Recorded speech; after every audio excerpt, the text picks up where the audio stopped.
Heard the bad news then, did you? What bad news? About Dravost. Blackthorn's old haunt. With the forge and all that.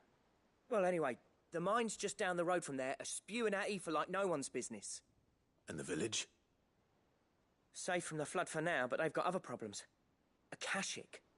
Every creature in the area's either turned, or on the way to turning, apparently. Zoltan and the others are living on borrowed time. They need help, and quick. Doris sent a few curse breakers to keep an eye on things, but there's only so much a couple of scouts can do. Except get eaten. If something ain't done soon, the whole place will be overrun.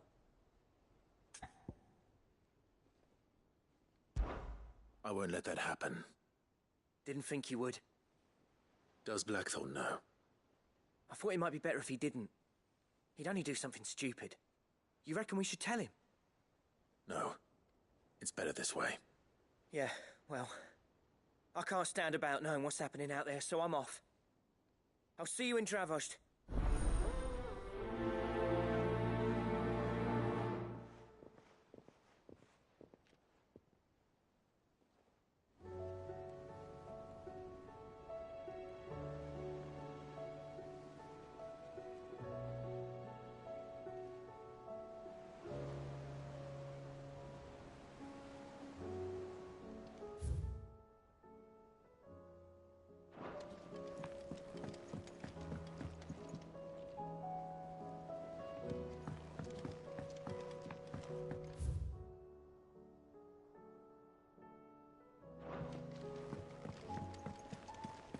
Covered in nicks and lumps, the lot of it.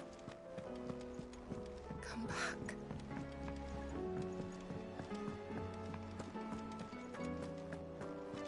The stew's awfully thin.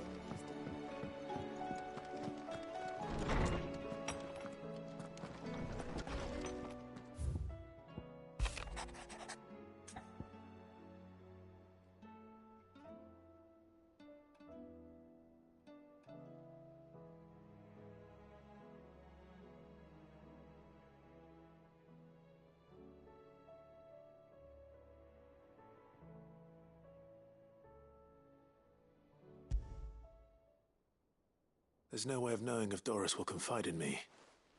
But I can speak to her at least.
tried Molly's lemon tarts?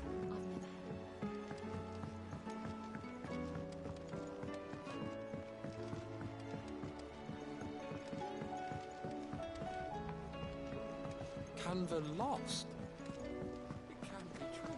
Miss, can we read Miss Editor's story for our lesson?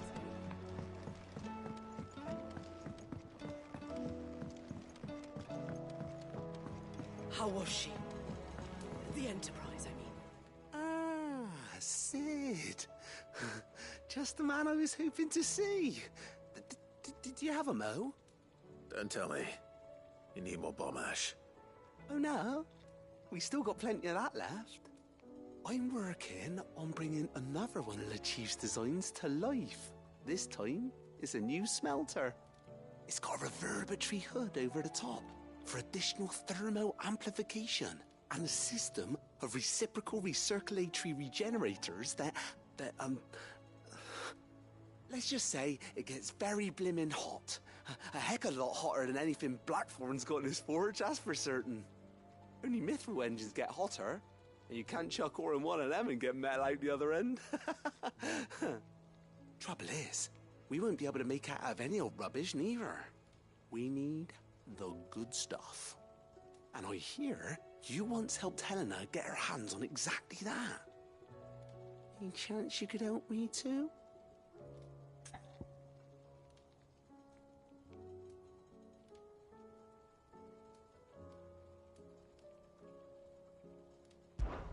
If it's for the good of the hideaway, I'd be happy to. Oh, it is. I promise you. So, what exactly is this good stuff you need me to find? We've got a couple of examples here. Spherical echoes, we call them. More fallen materials. So this smelter is similar to the mithril engine in more ways than one. That's right. They're a bit like the thermal helms. Fallen ceramics deal with heat like nothing else, see? And what's more, they're directional, transferring heat from the inside to the outside. But these things, they're all outside. If we line the hood with them, they'll reflect the heat right back into the furnace. We've collected as many as we can, and I know where we can get the rest. Trouble is, they're all watched over by their bigger, uglier cousins. So you want me to visit some ruins, destroy some echoes, and bring back this fizz they're guarding? That's it in a nutshell, yeah. We're only 3 short, mind. And we know exactly where they are. There's one up Amber Way, in that ruin that they call Lost Plume, and another in the Silent South, over in Dalmekia.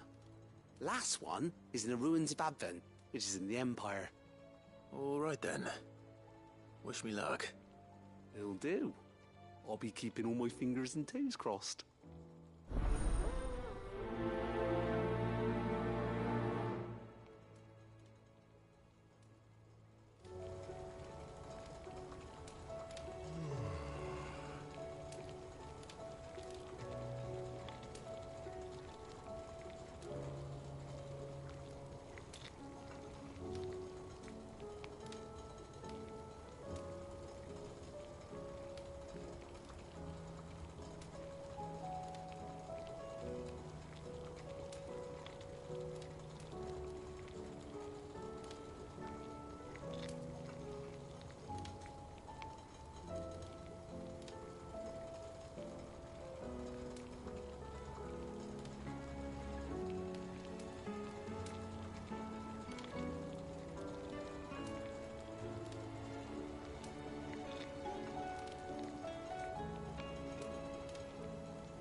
How was she?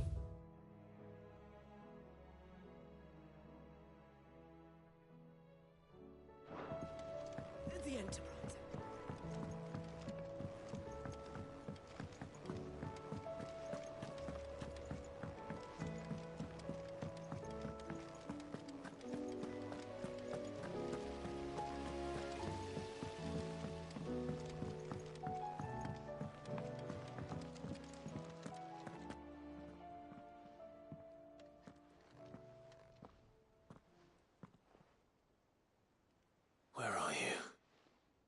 I help you, Sid? I'm looking for Doris. Is she here? I'm afraid not. She's at Martha's Rest on a job. My job, actually. When she heard what the mission was, she insisted on going herself. Alone. Did she? What was the mission? Following up on some new information. Once they'd settled in, the bearers you helped liberate in the Dragon's Eyrie were keen to talk about their imprisonment. And about their captor. The slaver Cole's team were tracking when they were attacked by the Beastmen. I'll go and find her. She's at Martha's Rest, you say? If she's not moved on already, yes. I hope everything's all right. Why would Doris insist on going alone? Maybe Cole was right to be worried.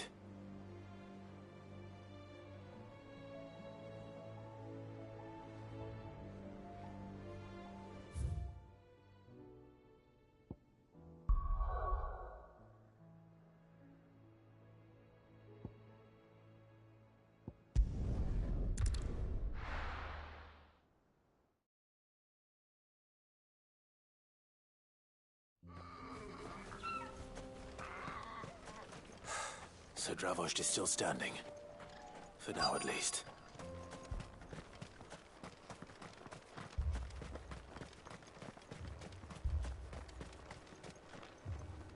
Clive! You're here! And the Akashic? Mostly off to the north still. But I spoke to Doris's scouts and it turns out things are worse than I thought. There's swarms of them out there. Told old Snotty to be ready to seal the north gate. That should buy us some time if we need it. Enough for the villagers to barricade themselves inside their homes, at least. Well done. Welcome back, Sid. I'd never have guessed, you know. Not if August hadn't let slip. Who'd have thought that the savior of Dravost would turn out to be the realm's most infamous outlaw? Keen to help us out again? I am. Thought you could sneak off without me, did you? Blackthorn. Oh, what are you doing here? One of the scouts couldn't keep his voice down. Unlike my best mate who didn't think I deserved to know. Zoldan, how long's it been? Long enough for us two to turn into a pair of old codgers, I see. That your idea of an apology? Prick. Don't listen to him. You only did what you thought was best. For the village and that. I did, yeah. But that ain't the whole of it. Vulcan, our master, didn't leave the chiefdom to the two of us. He left it to me. The best blacksmith in Dravost, barring himself, of course. Bloody stupid tradition, in my opinion. If someone's got talent, you should let them practice their craft, not ask them to settle petty feuds and barter for grain. Our master wasted half his life that way. I wasn't about to let that happen to me. So you wasted half of mine instead? You're what Dravost needed. Under me and my precious ideals, this place wouldn't have lasted a year. So I left to devote myself to the work and spare you lot the consequences. I may be a selfish prick, but I only did what I felt I had to. What you had to do was your duty! Even if it meant we all starved? Enough. This is no time for bickering. You can finish beating each other up once Dravost is safe. Fine. I've said my piece anyway. Yeah, so have I. Sorry, Clive. I shouldn't have stuck my nose in. It's short enough on time as it is. Still, give us a mo, would you? I need to get my head straight before any of them Akashic try to bite it off.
You, ready for the off then? We can't afford to waste any more time. Right you are. Might be worth having one last word with the scouts, though. Don't want any nasty surprises, do we? Oh, and Blackthorn, you and Zoltan might be better off staying inside the... Akashic on the move.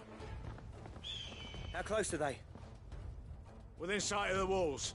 And there are more coming up from the mines. What was I saying about nasty surprises? They'll wash right over us if we stay out in the open. We're pulling back behind the gates. Good idea. Get yourselves inside, but keep your weapons handy. Understood.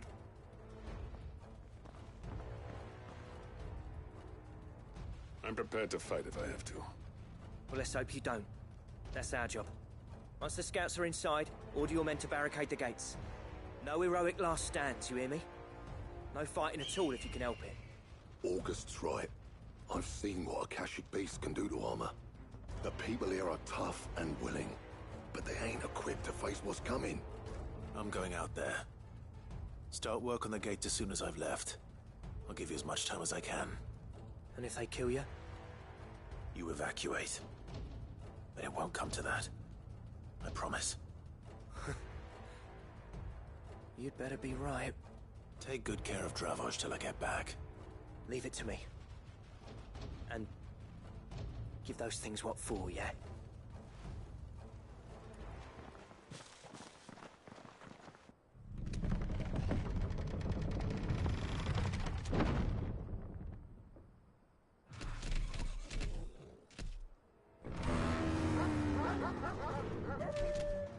All right. Which one of you's first?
Is that it? Apparently not.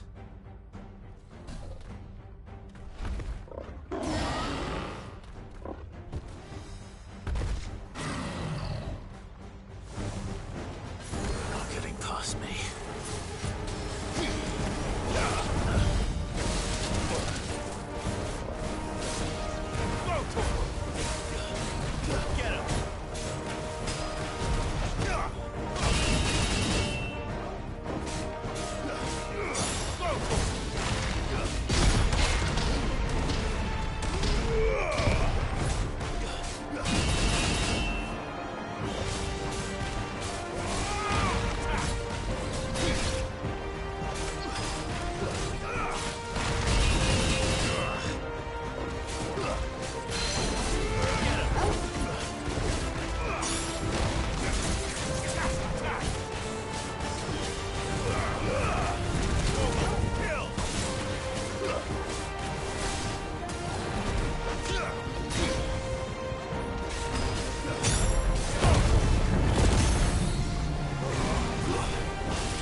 Get him! Nice try.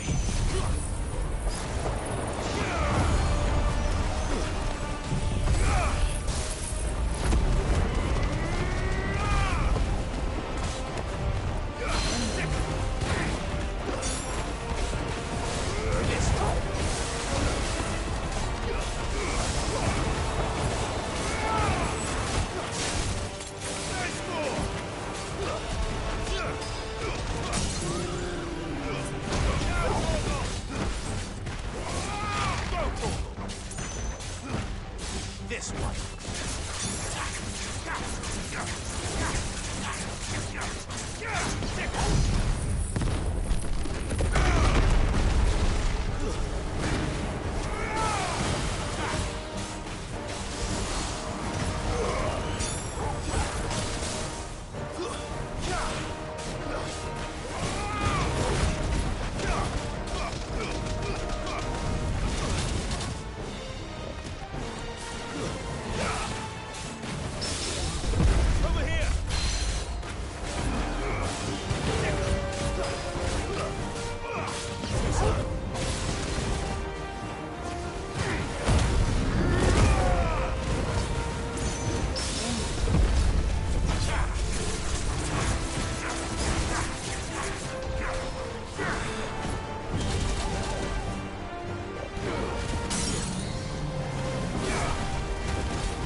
Now, the question is, did I miss any?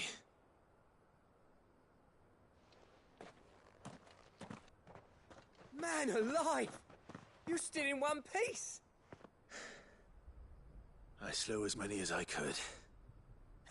As many as I could, he says. The old bleeding lot, more like it. Well, almost. Only almost. Yeah, one or two did try to sneak over the wall. But we got the bastards, don't you worry. Good. Though you do know, more will come in time. In time, yeah. But we can think about them later.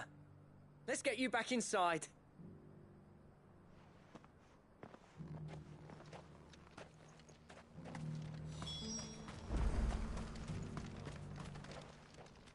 Sid! You're even more fearsome than your reputation. Enough to give those Akashic monsters nightmares. I almost felt sorry for the wretched things.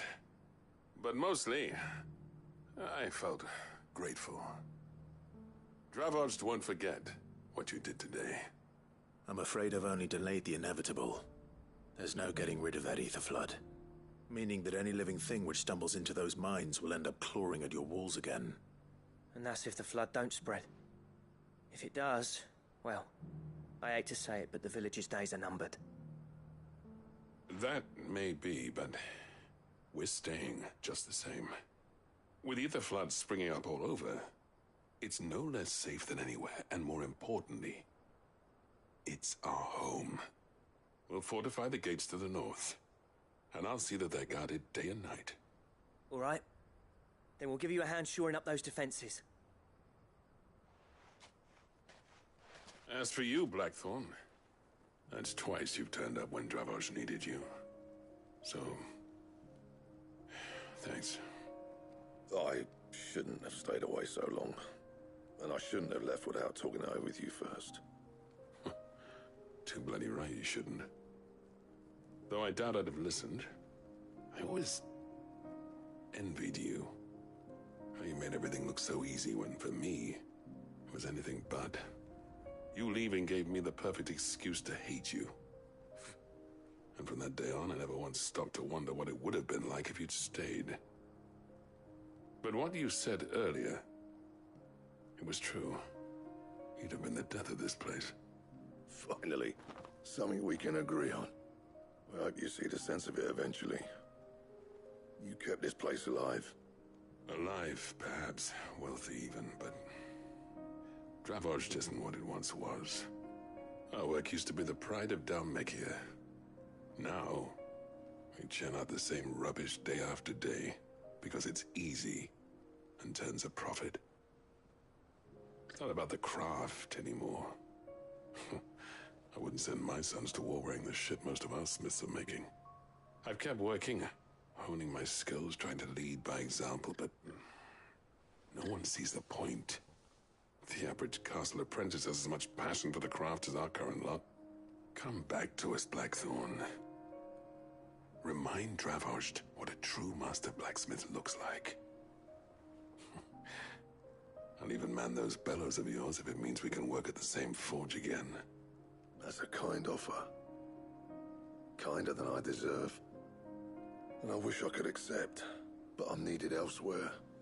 There's people who trust their lives to my steel, and I daren't let them down. Fair enough. But that doesn't mean I couldn't visit from time to time. Let's see if we can't rekindle this town's passion for the craft, shall we? I'd like that. Just be sure to tell Snotty to let me in the next time I come calling, yeah? Knowing him, he'd let you in anyway. Blackthorn. The Master Smith turned outlaw, back in my good graces. I never thought I'd see the day.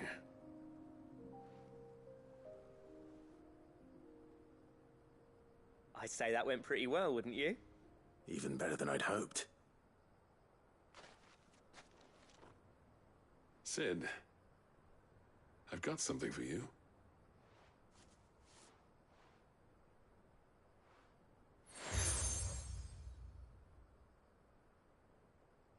And this is? A token of our lasting gratitude. But I'm of a mind to make you a far grander gift.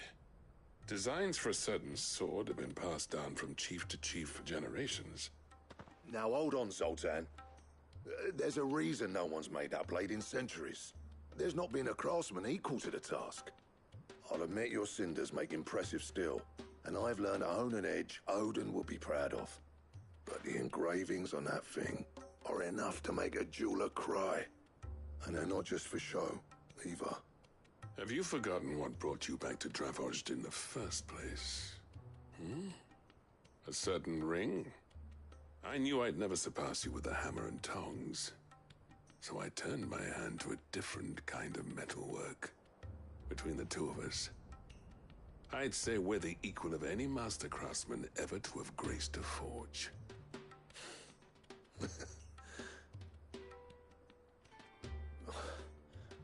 You know what? I think you might be right. Clive, you wouldn't mind if Zoltan came back to the hideaway, would you? He's more than welcome. As long as he can keep our secret. Right. Zoltan, get your tools. We've got a legend to forge.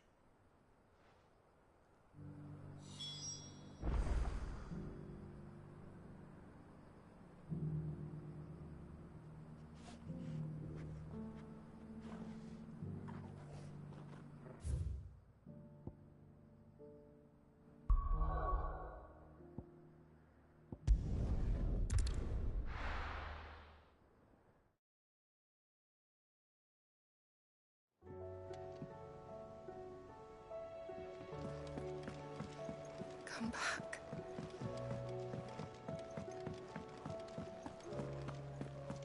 Oh, don't tell me we've run out of papio nuts and all. Ah, the man himself. We were just about to make a start on that sword I promised you. It's funny, but none of this would have been possible without your help. You remember Camille? We'll be using his leather work for the grip. The steel, meanwhile, will be tempered in a fire, burning the cinders you charmed out of old Zoltan here. And that whetstone from the Outer Isles, that'll be what gives the blade its edge. And the final flourish will be my talented colleagues' engraving. A team effort led by the greatest blacksmith alive. Now, save that talk till the thing's finished, yeah? Right. I'm ready if you are. To the bellows it is, then.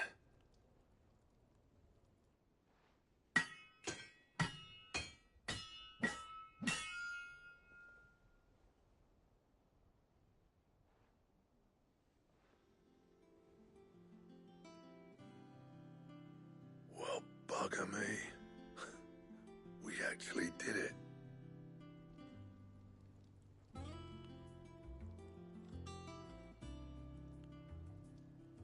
The sword to end all swords. Ragnarok. It's quite something. I, trust you'll take good care of it. Thank you. Both of you. So, does this make you pair the greatest craftsmen alive, then? This? Nah. This was just following the footsteps of the greats of old. It'll take more than that to earn us our place in history. But we're up for the challenge. Here. A list of materials. Zoltan and I got talking on the long road back from Dravozd. We reckon with those items there, we could craft something even better than the Ragnarok. Something worthy of a legendary outlaw like yourself. That's a weapon I'd like to see. You leave this list with me. I was hoping you'd say that. One legend at a time, eh, lads? Before you start on the next, who fancies raising a cup to friendship reforged? Good idea. No more drinking to forget my past. It's about time I had something to celebrate. Then tap the kegs! Vulcan's boys are on their way!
What do I owe the honor? Not saying Fornian, do you?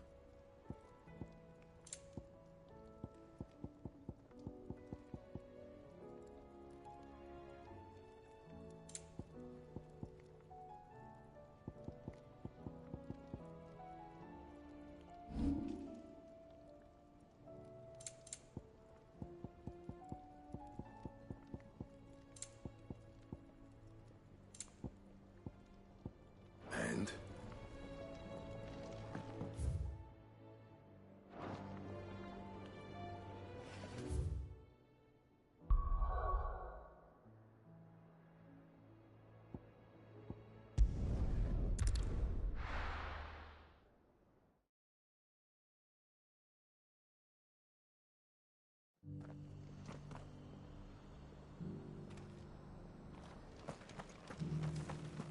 Nora should be somewhere nearby.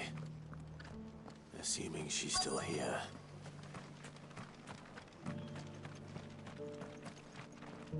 The world seems to be changing so fast lately I can hardly keep up.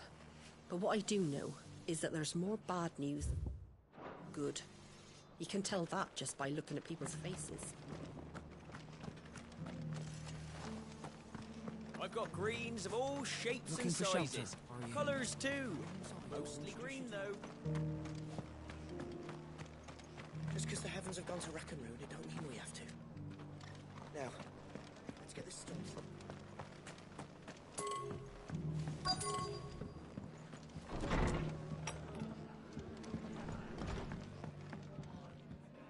Ah, Clive, I was just about to send for you. I'd like you to take something to Sir Wade up in Eastpool. Seeds for planting. Thought it was about time they started growing their own food. I'll keep providing them with whatever they need in the meantime, of course. But if Eastpool's going to survive, it's got to be able to fend for itself. As have those poor bearers. They've lived their whole lives in servitude, but now they're their own masters. Small wonder they ain't got the foggiest how to provide for themselves. So it's up to us to teach them. And if you're wondering why you, well, the Wagoneers taking supplies up that way have been coming back with more and more reports of Akashic around the village of late. Sir Wade's putting a brave face on it, but I think even he's starting to worry. And if he's likely to share those concerns with anyone, it's you.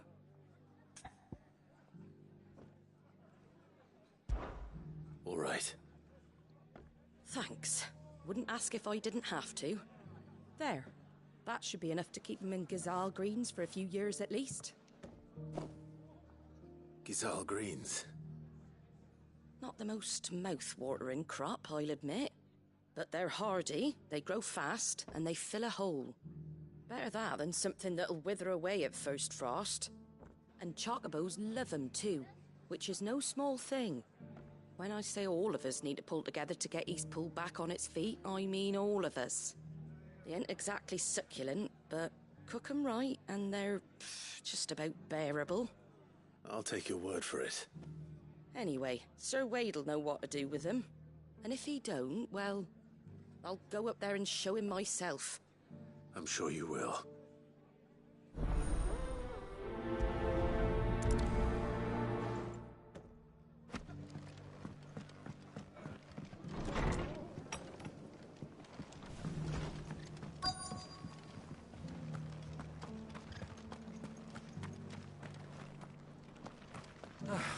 Nearly done.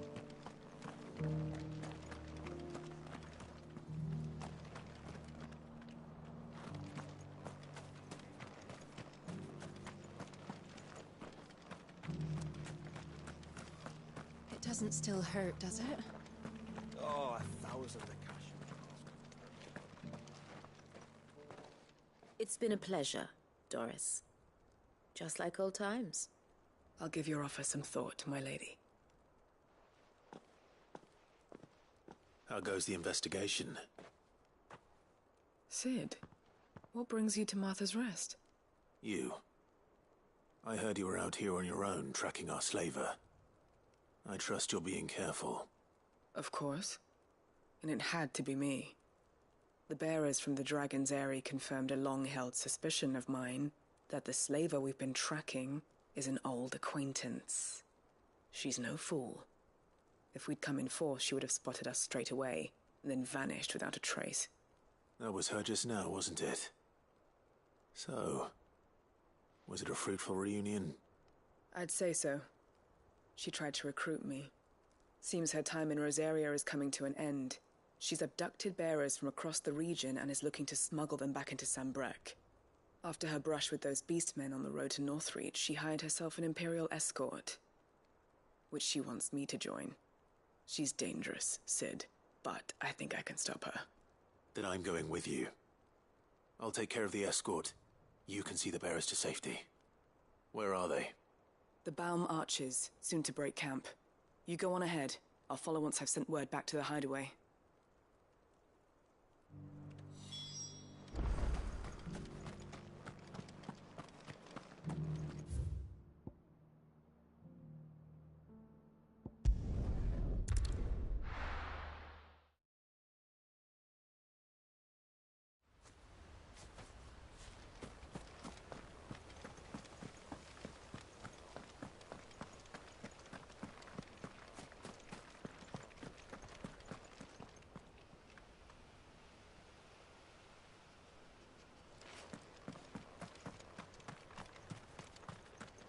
Ah, Lord Rossfield. What brings you to Eastpool? A delivery from Martha.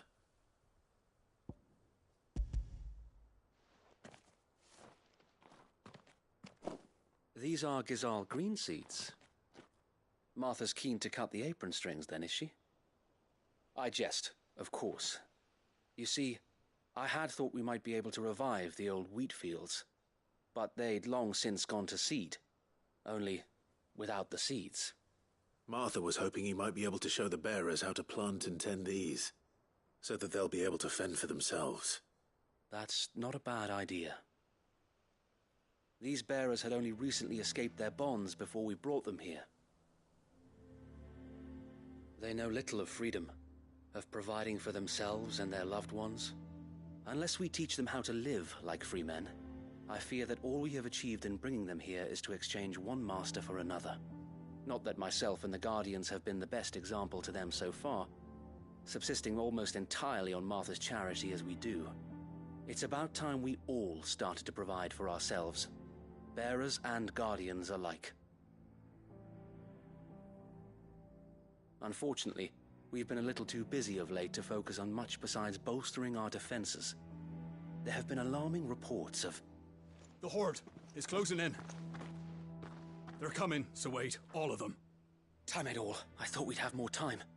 Gather the men in the square. Send to the rest for reinforcements. Yes, Sir Wade. The Horde. A Kashek, a veritable legion of them. They've been seen prowling around the northern reaches for a while now. We don't have the numbers to hold back a swarm that size. I had hoped to build a perimeter wall so that myself and the Guardians might be able to defend the village, but... Now you're out of time. Precisely.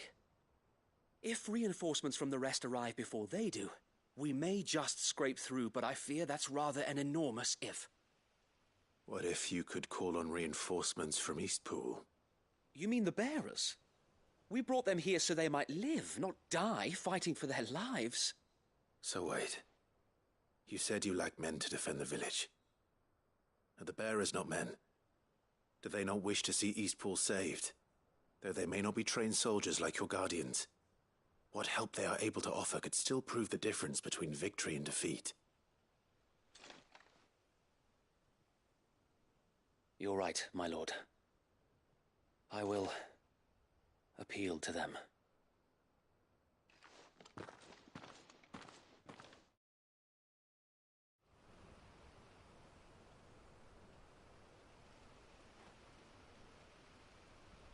My friends, I humbly beg your aid. We Guardians are few and our enemies many. But I swear we can defeat them with you at our side. You would send us to the slaughter, to serve as bait for those fiends so that you and your men might be spared. And to think we trusted you. Say what you will. A home is not worth dying for. But it is worth fighting for. Sir Wade fights to give you lot a chance. Just like I do. Just like Sid does. We all wanted to give you a home where you could be free. And you got one, didn't you? This place, Eastpool. This is your village. Your home. And if you don't fight to protect what's yours, you'll lose it. You know I'm right. This world wants to take everything from you. Everything. Your homes, your freedom, your very lives. So then, are you going to stand by and let that happen to you?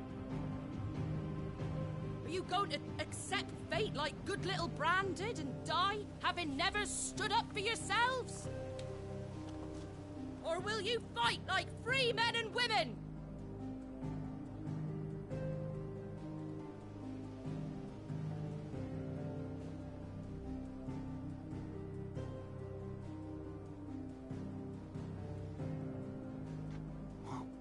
What are you doing? All right.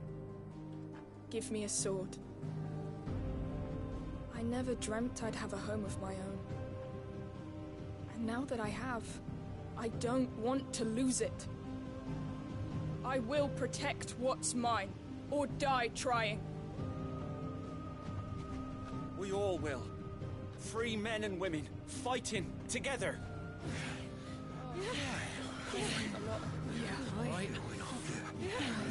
For Eastpool! For Eastpool!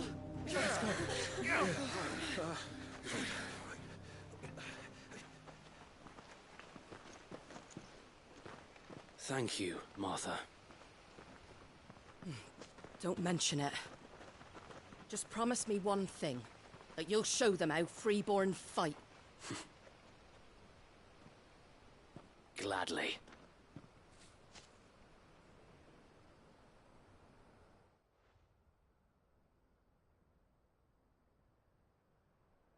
Well, if it was numbers you were lacking, you certainly won't be now.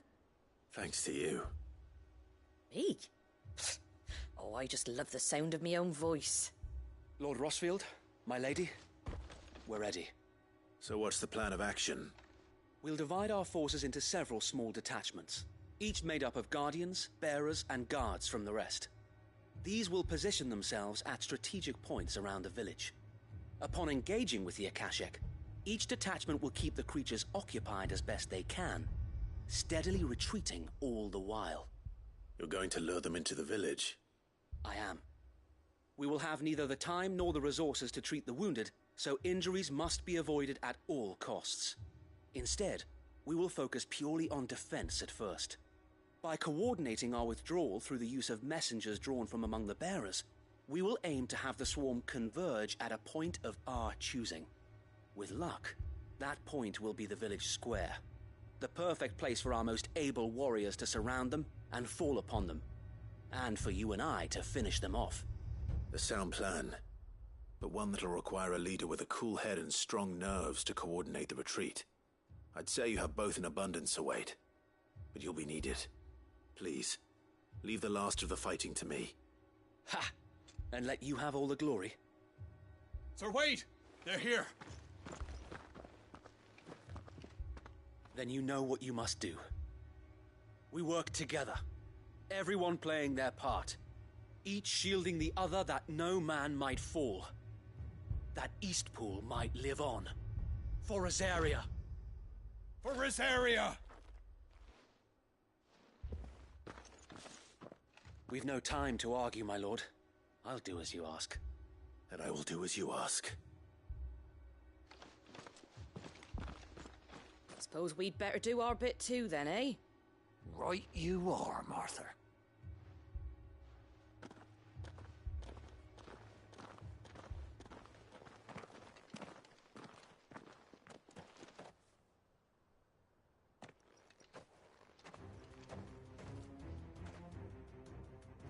calm before the storm.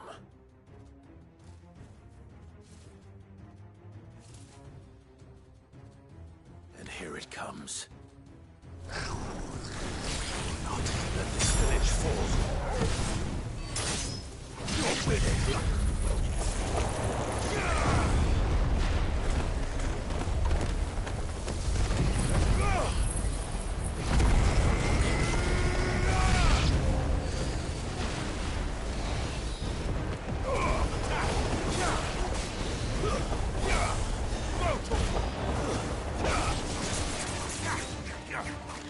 This one.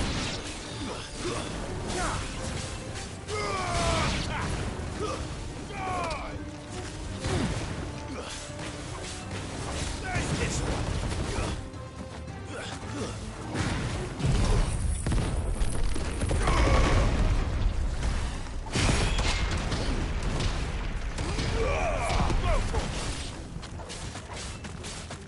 Get him. Attack.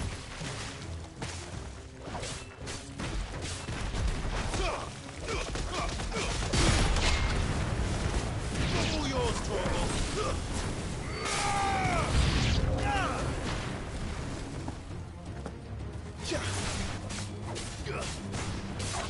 Over here.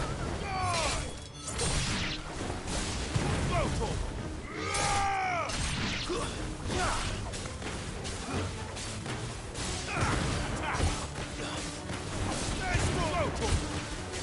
This one.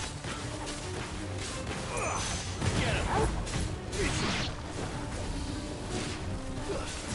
Go, Torgal. Now, Torgal.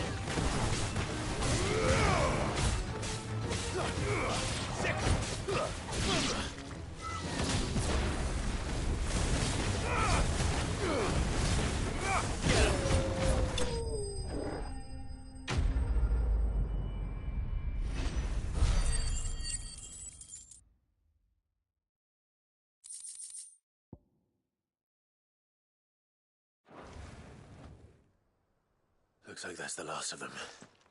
Lord Rossfield! Change of plan! What is it? Owl from the rest. An Akashic curl's been sighted on Rhiannon's ride and is headed in their direction. Well, the better half of her guard is here. So wait, how many Akashic remain in East Pool? Hard to say. My men are still facing some resistance, but I think the worst is behind us. I could order a detachment or two to fall back and... No. Let them finish the job. You stay here too, Sir Wade. Your men need you. I'll go after the Curl. Join me only when East Pool is won. If you're sure, my lord. May the Founder protect you.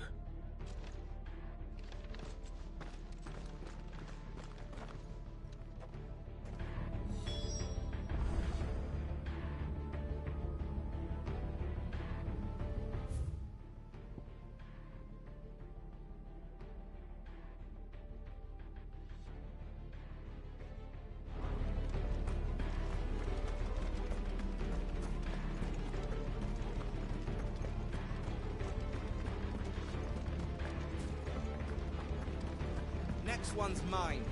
I might not know one.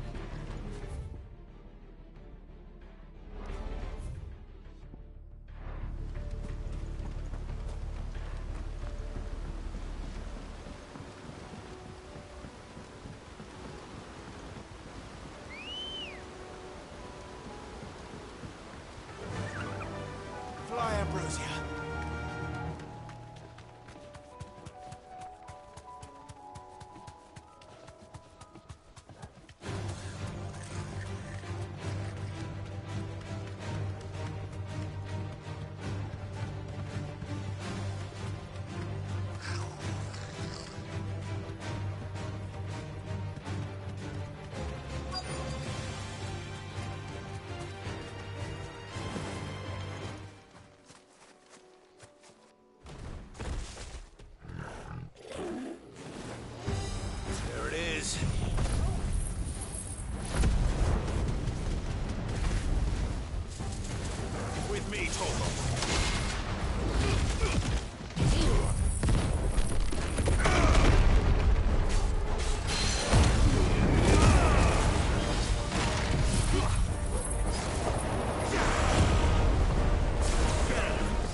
Right.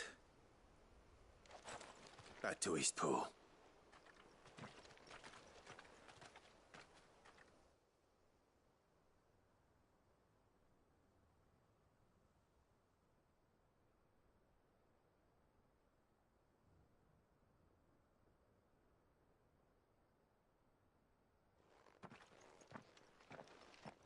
Lord Rossfield, the Curl, is it?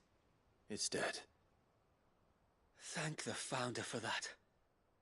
And for you, my lord. We were able to eradicate the rest of the Horde. I have guardians posted around the village to keep watch for further attacks, but all seems quiet for now. I hesitate to say it, but I think it might be over. I think it might.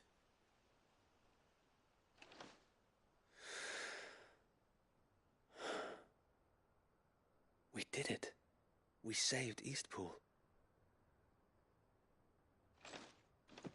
Thank you, my friends. Thank you. No, Sir Wade. It's us who should be thanking you. You brought us together. Showed us what it means to fight for what you hold dear. We never had nothing to call our own before. We didn't know what it meant to protect it, but now we do. We really do. Forgive us, Sir Wade. You and your people saved us, and still we doubted you. But there's no doubt in my mind anymore. We're free men now, so we have to start acting like it. We have to fight to protect what's ours, to protect Eastpool. And we shall. We all shall. Together. This is our home. And if anyone or anything tries to take it away, they'll have us to answer to. Come on then. Let's get to work. This village isn't gonna rebuild itself.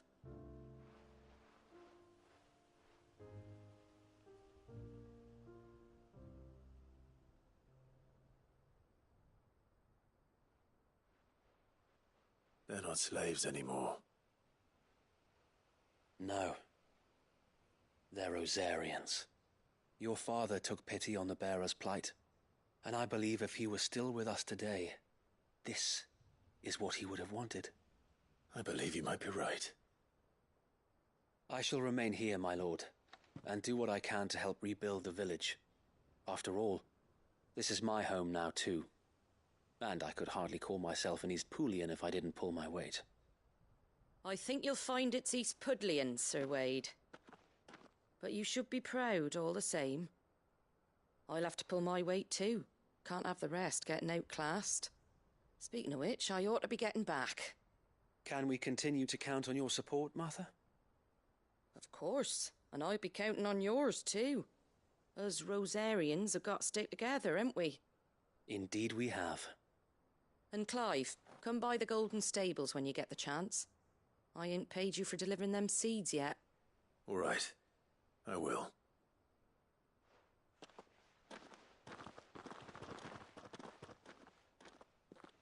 Lord Rossfield, do you remember our very first mission together?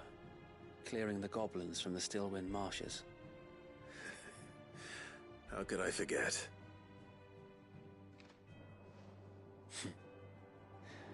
There's one sight that I shall never forget. You, facing off against that giant Morble. Not a trace of fear on your face. Since that day, there have been more than a few times when I felt like giving up. When the odds seemed so stacked in the enemy's favor, I thought I may as well just lay down my sword and surrender. But every time I would think back to the look in your eyes that day and remember what it means to be a shield. Know that whatever trials Eastpool may face, I shall never lose courage. Thanks to you. So Wade, you have always been a true shield. I know that Eastpool, and indeed all of Rosaria, will be safe in your hands. Thank you, my lord. I know the rest of the world will be safe in yours. I'll do my best.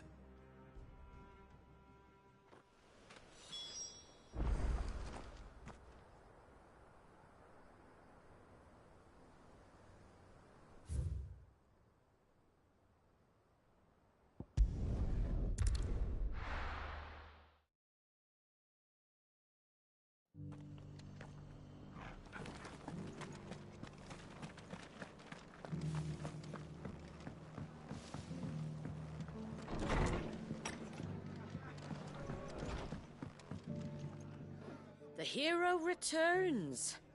It's lucky you came by when you did, eh? Not only did my seeds get delivered, but you went and saved Eastpool and all. I just did what I could. And it's only right that you get rewarded for it. Take it before I change my mind. Thank you, Martha. So, Eastpool's finally back on its feet again.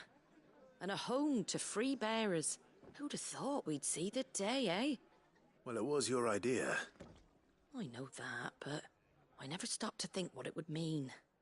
Bearers in charge of themselves, thinking for themselves, working for themselves.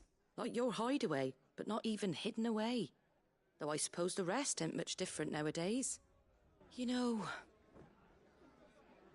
bearers living free like that reminds me of when I first met Sid. Loath as I am to recall that particular day. I take it you didn't always see eye to eye. What happened? Well, if you really want to know, I started doing what I do long before I met Sid. In fact, that's how I met him. Or at least how he came to meet me. He showed up at the stables one day, asking questions about who'd been buying up bearers. Founder knows what he thought I was doing with them. Running a hunt, poking around in their innards. Something awful anyway. Me, I thought he was a new constable. Thought the game was up. But somehow we both managed to work out what each other was about.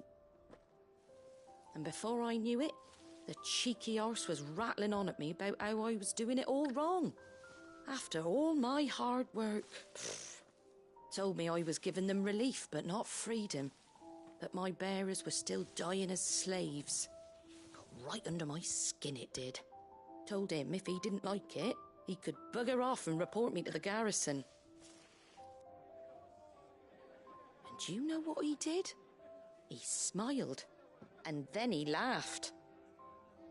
And then I did the same. We made a pact that day, that whenever one of us was in need, the other would always be there for him. And you were? Well, we both wanted the same thing. To make life better for bearers. Just like your dad. Do you know I was born right around the time Elwyn became Archduke? Growing up, I saw how he tried to change things. He certainly didn't lack for ambition, that one. Indeed. But the loftier one's ambitions, the harder they are to achieve. Which is why those of us who follow in their footsteps need to finish what people like Sid and my father started. Suppose you're right, aye. And if we don't manage it, there's always them who come after us. Good thing we've got a few half-decent sorts waiting in the wings, eh? It's almost enough to give you a little bit of hope. Just a little. Anyway, enough nattering. Better get back to work. Let's see about making everyone some dinner, shall we? The least the folks who saved Eastpool deserve is a hot meal. And you and me ain't gonna save the world on an empty stomach neither. That sounds like a wonderful idea.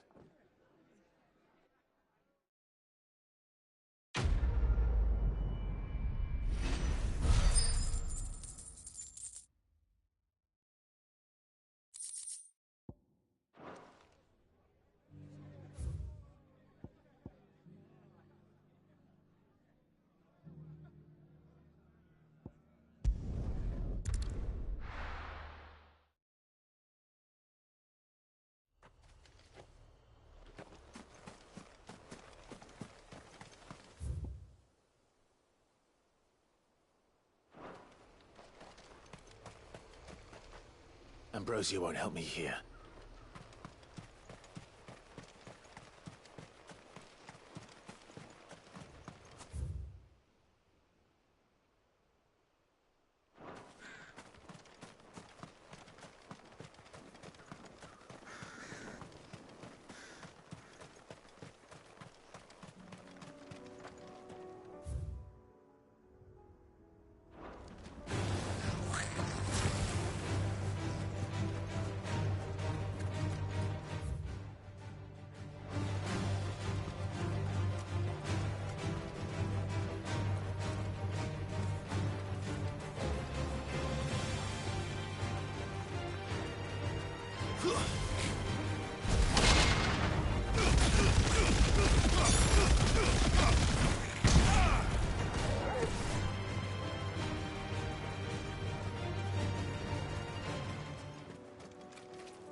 run like the wind.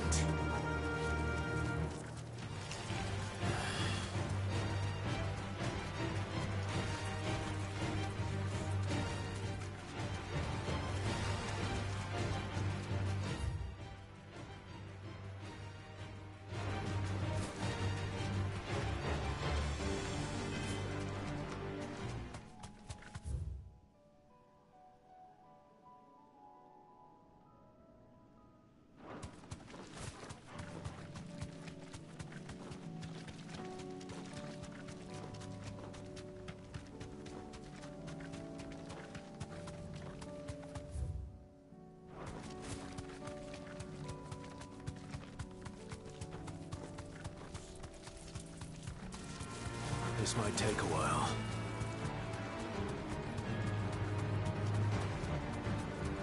Damn it. The whole village is turned. No need to ride from here.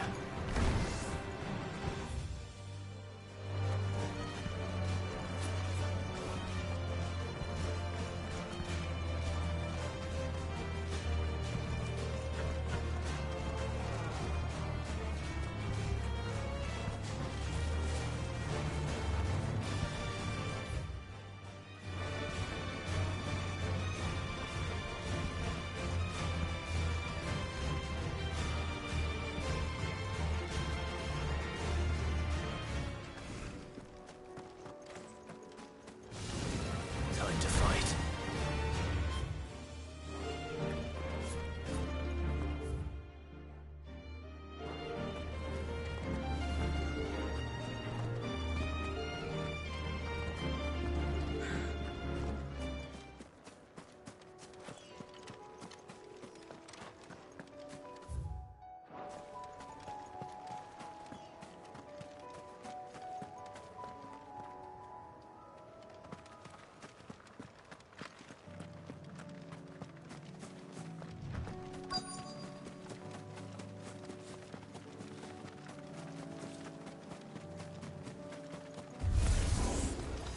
To deal with these ones first.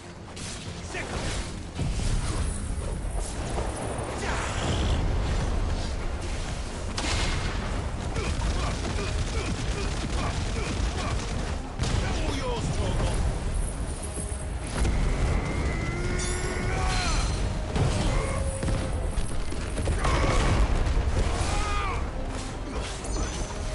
Over here.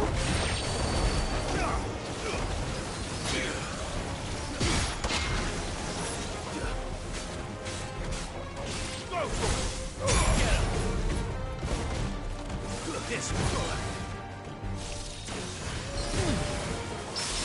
Over here.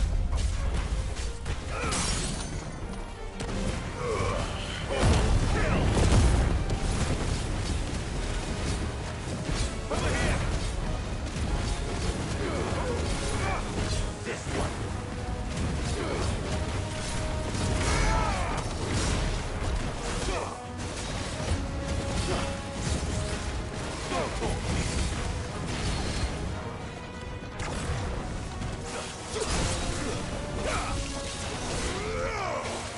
Nice try.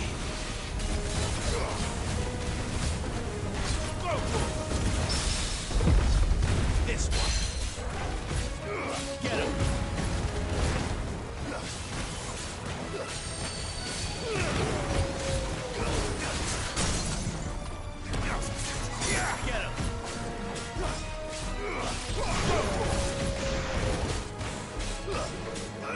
Get him. Get him.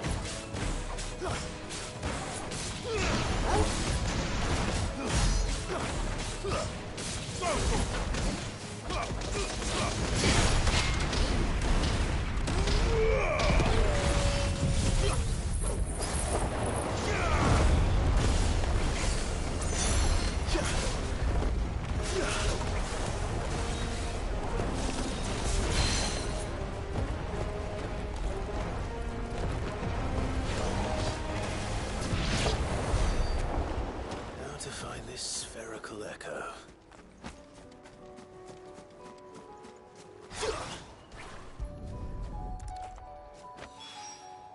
This is it. Right then. Just two more to find.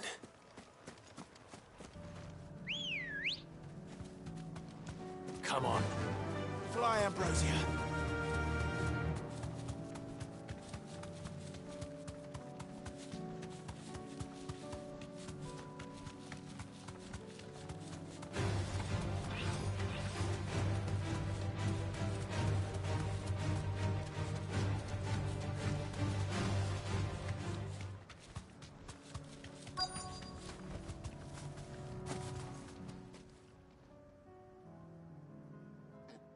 Good. They haven't broken camp yet. How did Doris come to know a slaver, I wonder?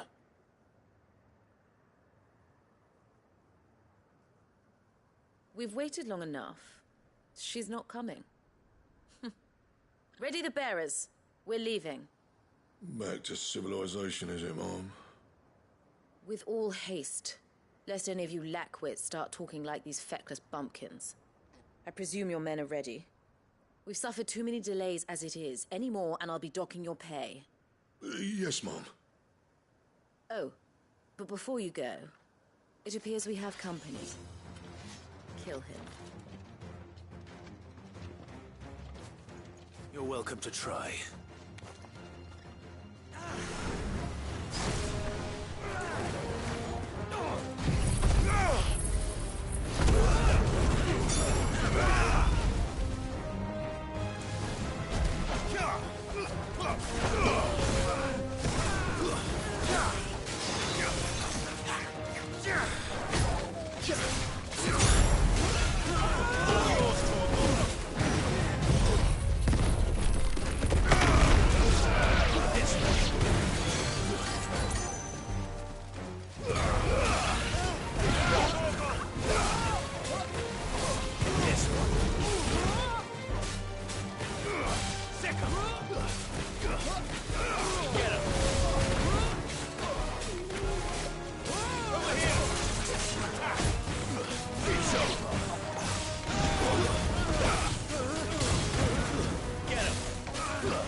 So much for your escort.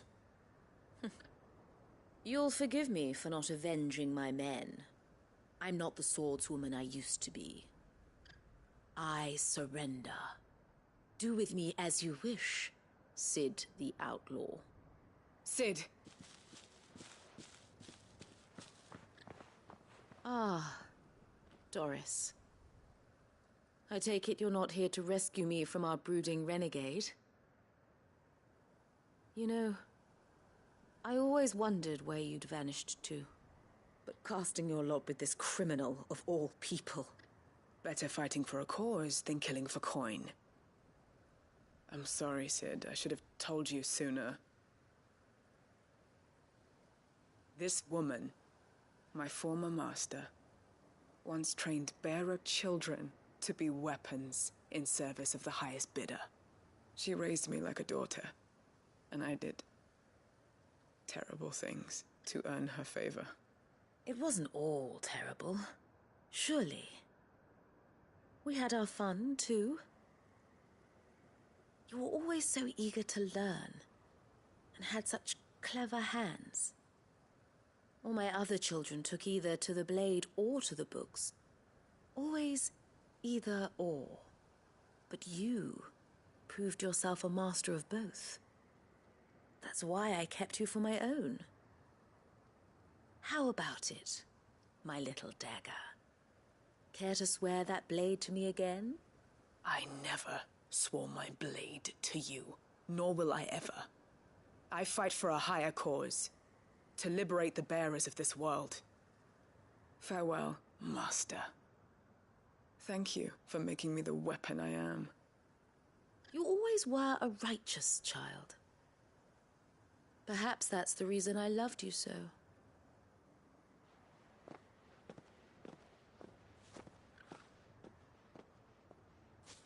What do you want to do with her?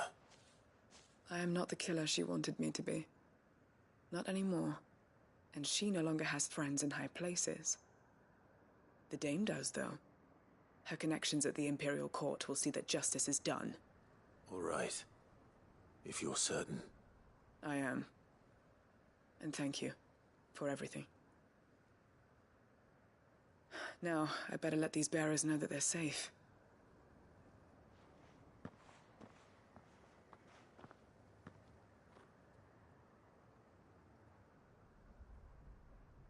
And I should head back to the hideaway and put Cole's mind at ease.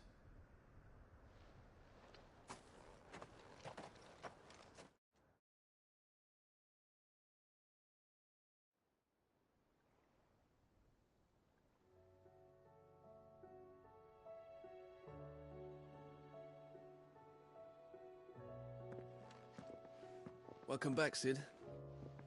Doris's message just arrived. I hear you saved more bearers from being smuggled across the border. With any luck, they'll be joining us in the hideaway shortly. Oh, and your letter.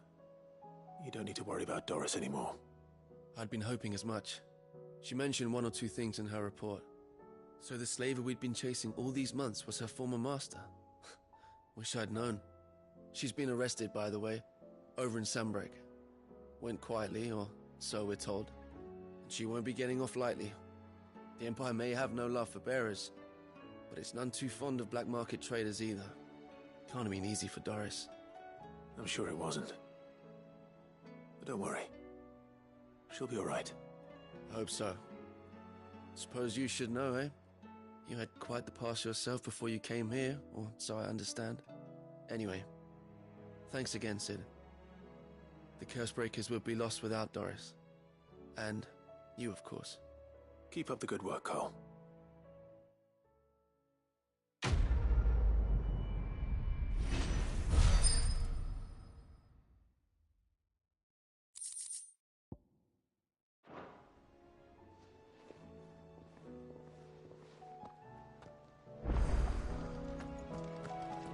Karen says she'll provide what she can for our voyage to Ash, and has even agreed to forgo payment. Until our return, that is. Come back.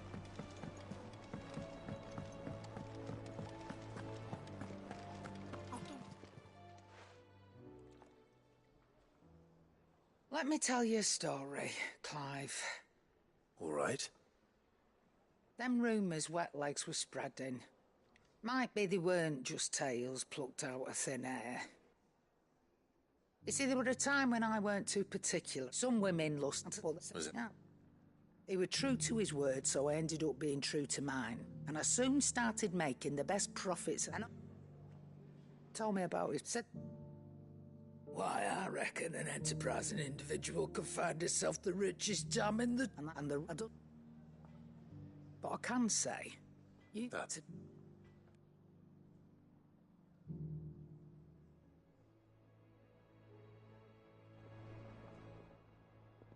Still alive, are you? Coin purse weighing you down?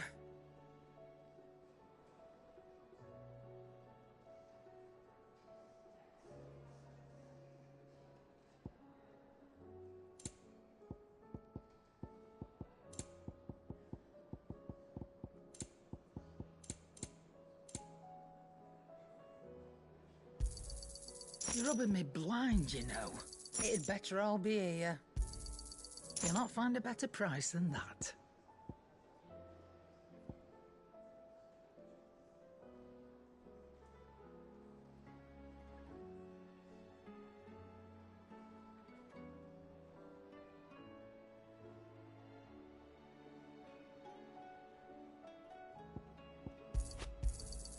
You're rubbing me blind, you know. Is that all?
Dominion's all but done for.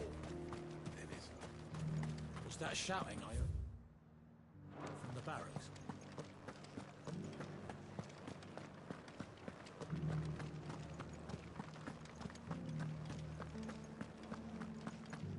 And you're just gonna fall into line? I don't trust this Duke. Oh, Clive. What am I to do? My wards and I may soon be without a home. What's happened? The High Cardinal has descended from his lofty throne and taken up residence here in Northreach. The High Cardinal? Leader of the Council of Elders, second only to his Radiance at the head of the Imperial government. Not that any of those things still exist. Now he goes by his noble title, the Duke of Oriflamme. And what does he want with Northreach? He wants to transform it into a military stronghold, a foundation upon which to build a new Sambrec. He's already secured the support of the various army remnants, with promises that they shall be afforded the respect they deserve in his empire. One built on the confiscated property of the people. He would rob the populace to pay for it. Believe me, I have used every means of persuasion to discourage him from this folly. But for whatever reason, he will not listen to me. What does Captain Philippe make of this? When the town was under attack, it was him the soldiers rallied around. Couldn't he use that influence again? How? By speaking out against one of the most powerful men in Sambrec. A man whose stated aim is to revive the empire Philippe's comrades swore to serve, and to improve the soldiers' lot within it. The captain can offer them a regular supply of gruel, and an occasional trip to the Vale to help them forget the terrors they face each day. The Duke offers them a vision of strength and safety. No. Any attempt to incite mutiny would cost Philippe the support of his men, if it did not cost him his life. But given the mood around town, mutiny may yet be unavoidable. The people have little appetite for further deprivation, least of all when it serves only to elevate others. Who could blame them? Clive, would you appeal to the Duke on my behalf? For your services to Northreach, you have the respect of the soldiers, and they will take you to His Eminence if you ask them. And unlike Philippe, no bonds of loyalty prevent you from speaking your mind to the man. Well, will you try? You could hardly fare any worse than I did. I'll see what I can do. Thank you, Clive. Tell me then, where will I find this Duke of Oriflamme? In the garrison? Overseeing the troops, yes. All right. Wish me luck.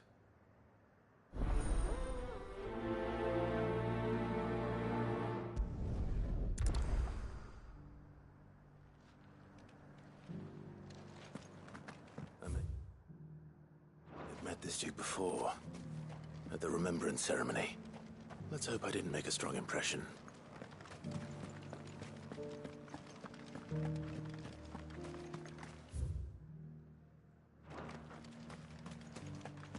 We already have a leader in the Dane.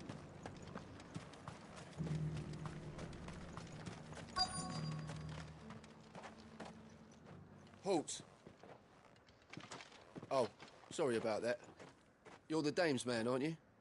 You got some business with the captain? No, actually. With the Duke. I was hoping I might be able to speak with him. We're under orders not to let any civilians pass. But you should be all right. His Eminence has heard all about you and your heroics. Wait here. I'll go and ask.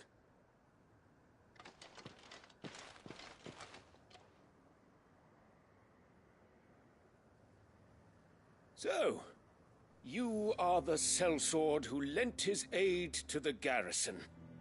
The Empire owes you a debt, and I shall see it repaid. But tell me, is it wealth that you seek, or favor? Neither, Your Eminence. I thought only to inquire about your plan to turn Northreach into a stronghold. Ah, I see. You are worried the expanded garrison will render your services redundant. Yet you needn't be. A proud fighting man like yourself shall always have a place here. Pride of place, in fact. For too long has the contribution of the noble soldier been under-reckoned. But no more. For it is they who shall see the Holy Empire rebuilt, beginning right here in Northreach. Why here, Your Eminence? The town has been fortunate enough to escape largely unscathed from the recent troubles. Her defenses are sound, and her garrison well prepared. Which is more than can be said for Oriflamme or Twinside. The Empire wants for a capital, and I believe Northreach to be the perfect place.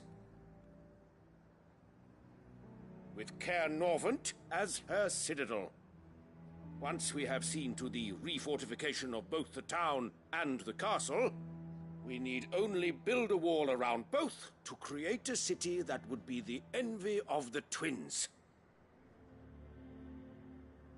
Plans are already underway for the construction. Soon enough, these thralls shall learn that they are no match for the might of Sanbreque. I fear you underestimate how dangerous these creatures are, Your Eminence. Should they return in force, you will need all the people of Northreach to come together in defense of the town. Something they may be loath to do if they've been deprived of their worldly goods. The people will do as their leaders command. If Sanbreque is to be rebuilt, she will require a functioning government. One whose authority is beyond question. That is why this levy is necessary. So that any man who wishes to join the army might do so and be fed, outfitted, and paid as befits a defender of the Empire. And yet there are those who persist in peddling the treasonous lie that I seek to steal from the people and drive them from their homes. I suspect they're afraid of losing what little they have left. Precisely. The common folk have little and less, and you mean to deprive them of even that. You would sow the seeds of your new empire in your own salted earth. Sabine, we have discussed this. Yes, and I told you then how putting the empire before her citizens would lead only to revolt. Without an empire, there are no citizens. And in yours, there will be only beggars. Is that what Griga wills for her people? Do not take her name in vain, Sabine. I'll come back later. The citizens revolt. I wonder what the people really think of the Duke's plan. It wouldn't hurt to ask them, I suppose. Let's begin with those on the other side of the wall.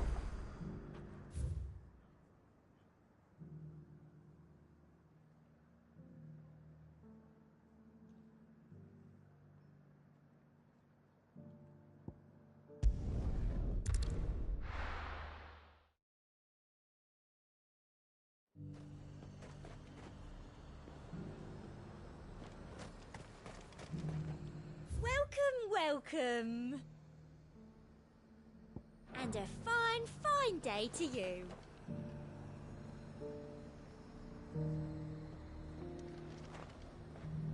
I've been hearing a lot of talk about a certain Duke. Nothing good, I'll wager. Going around acting like he owns the place. And with hardly a word to the dame. This is her town, not his.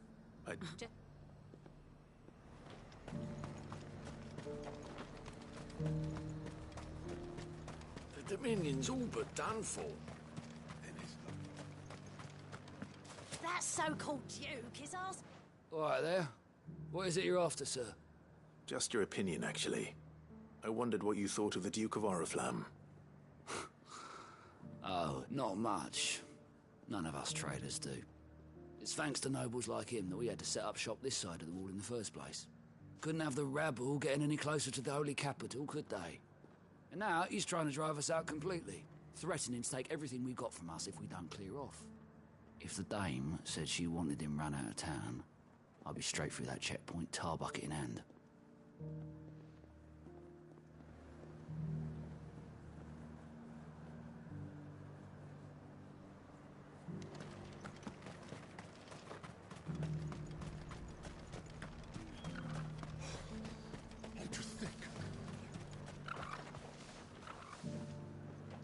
A question, if you don't mind.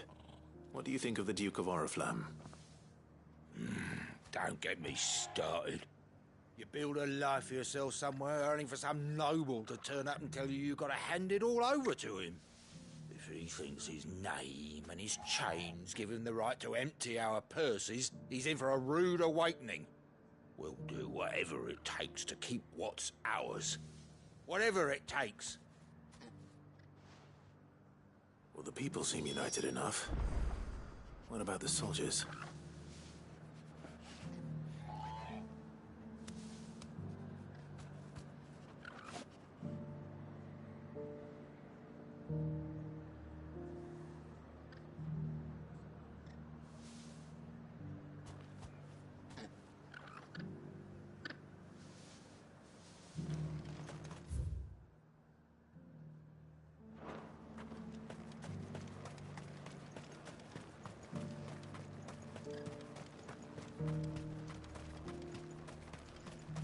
Was that shouting I heard from the barracks?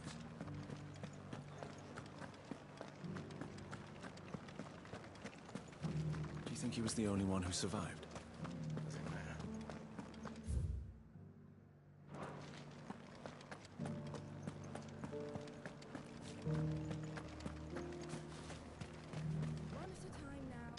You. You're the one who was talking to His Eminence. On the Dame's behalf, yes. I was trying to persuade him not to take the people's goodwill for granted, but it seems my words fell on deaf ears. What do you think of his plans? I'm a soldier, mate. He tells me what to do, not the other way round. Listen, I've got nothing but respect for the Dame, but I've got a family to look after. That's where my loyalties lie, not with the town or the Empire, but with my wife and children. If the Duke can get us cement and the equipment we need to fight off those blue-skinned bastards, I don't care how he does it.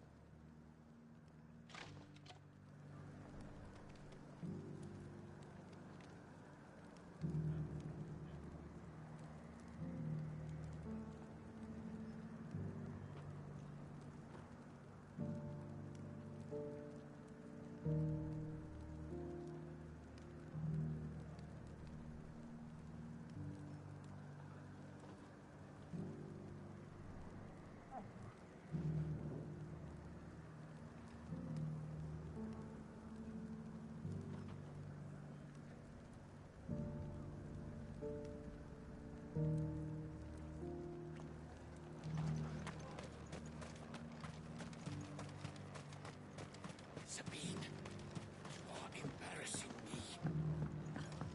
You're embarrassed. I hear the Duke of Oriflamme plans to turn this town into some sort of fortress. Do you think that's a good idea? It's not for me to say.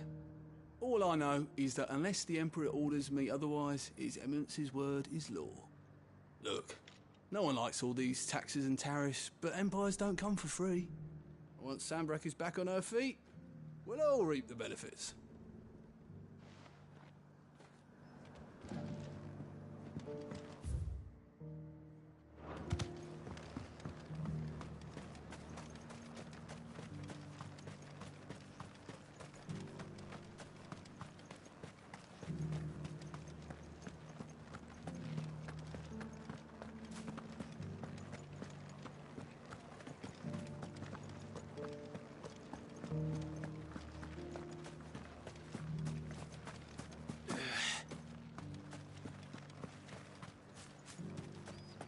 It's not only control of the garrison he wants, it's the whole of Northridge.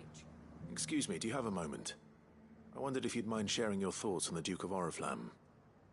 Well, he's made a lot of enemies coming in the way he did. But I mean, look around us. You can see the state the realm's in.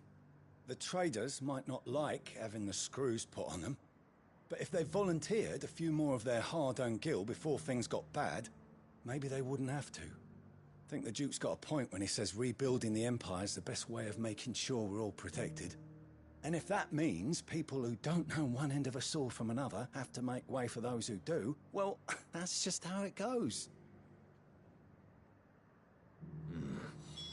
Let's see what Philippe makes of all this.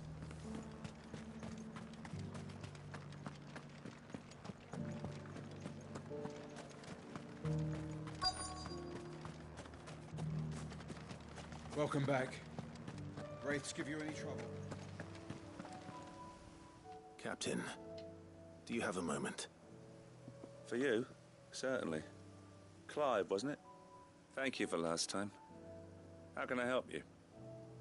I wanted to ask you about the Duke of Oriflamme. Do you intend to go along with his plan? But to tell you the truth, I'm in two minds. It's my sworn duty as a captain of the Imperial Army to obey his orders. But I can't say I agree with him. Philippe, I remember you saying that you became a soldier to protect the people you loved. The Dame included. That's right, I did. Well, she doesn't agree with the Duke's orders either. She thinks they could tear Northreach apart.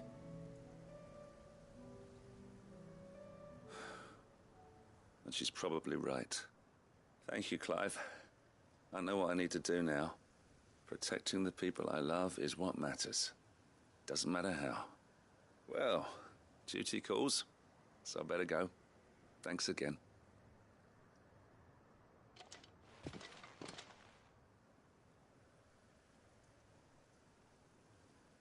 It seems Philippe wants to do the right thing at least. I expect Isabel will be pleased to hear that, if nothing else.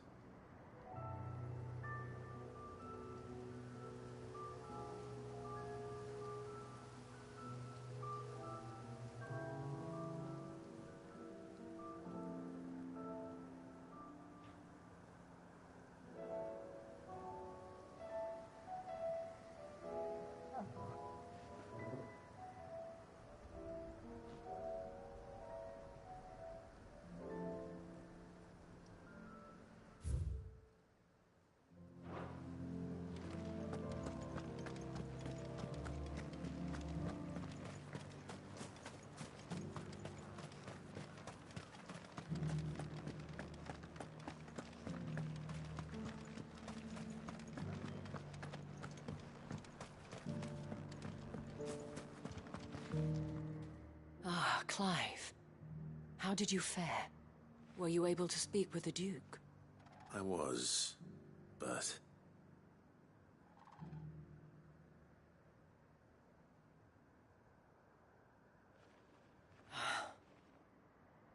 So North...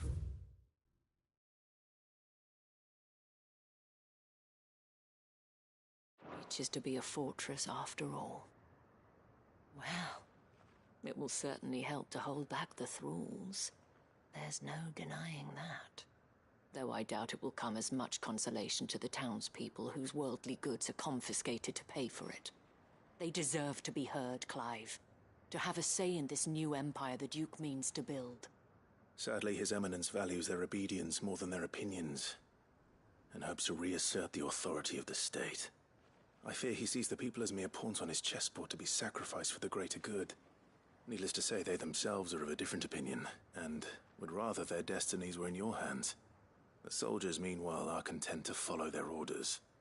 And not just because of the Duke's rank, but because of his vision. I thought as much. Had I sworn to protect Sambrack, I dare say I too would want nothing more than to see it rise from the ashes. Thank you for trying. But the battle is lost.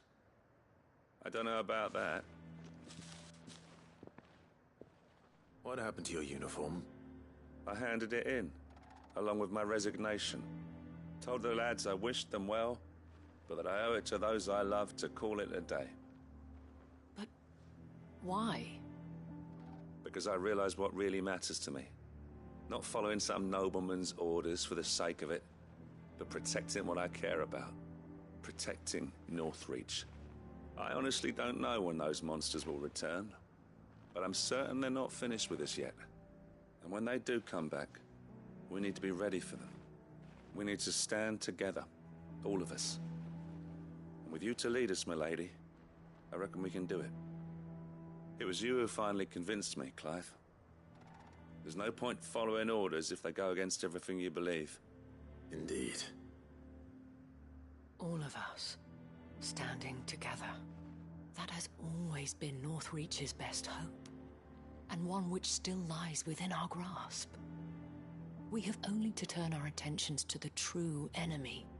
Thank you, Philippe, for showing me what I must do. Anything for you, milady. Speaking of standing together, would you mind if I borrowed a few of the lads from the Vale to help keep watch around the town? I fear His Eminence has loftier tasks in mind for the guard. Not at all. Be my guest. Wouldn't be the first time.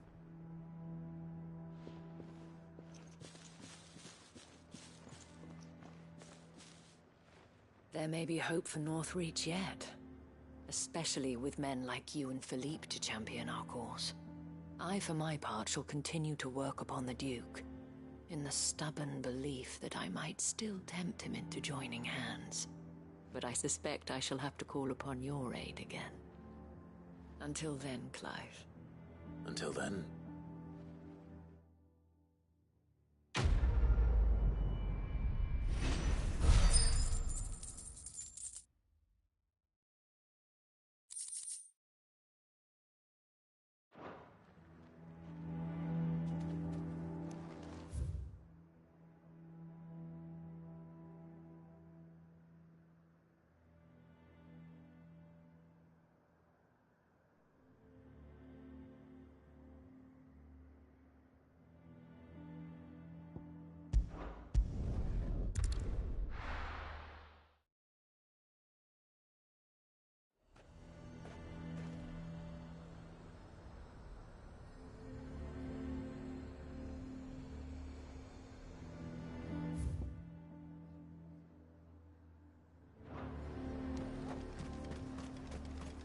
He'd have our coin. Our stock enough.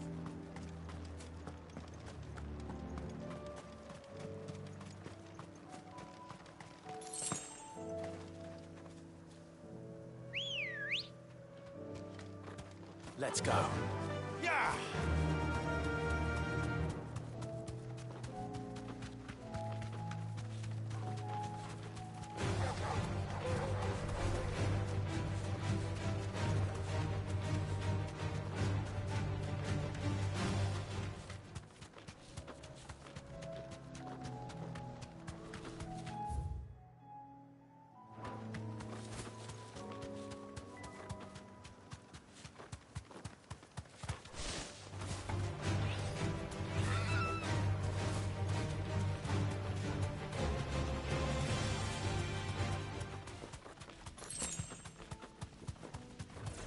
Don't get surrounded.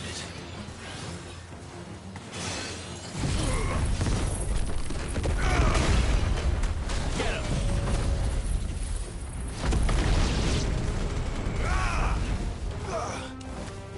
Go to him!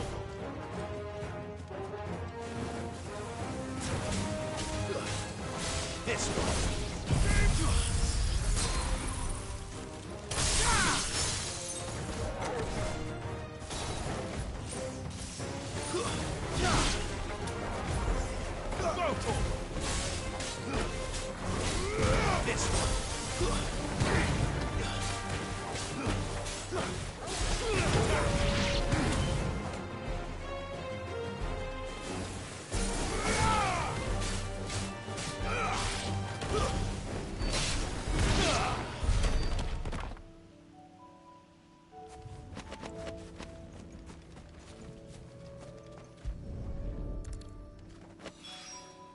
Two down, one to go.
Enough of you, are there?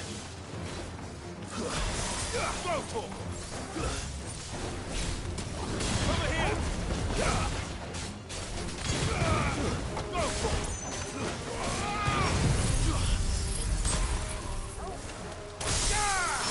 Hold on! Kill! All yours, Torgal!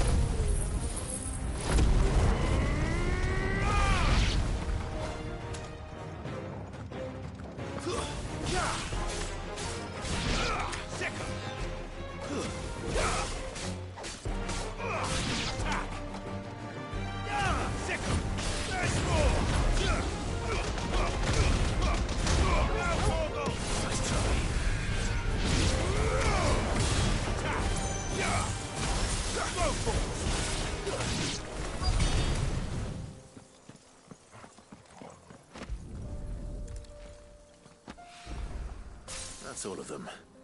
Owain can uncross his toes now.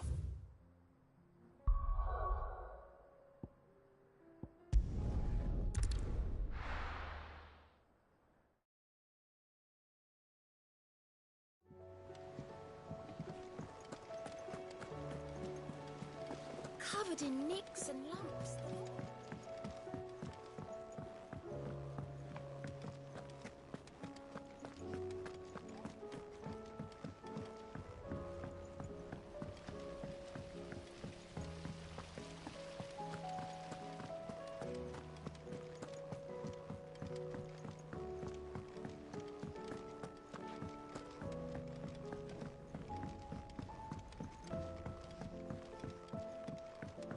How was she? The Enterprise, I mean. Ah, Sid. Wasn't expecting you back so soon. So, is it good news? Good, That's brilliant! Oh.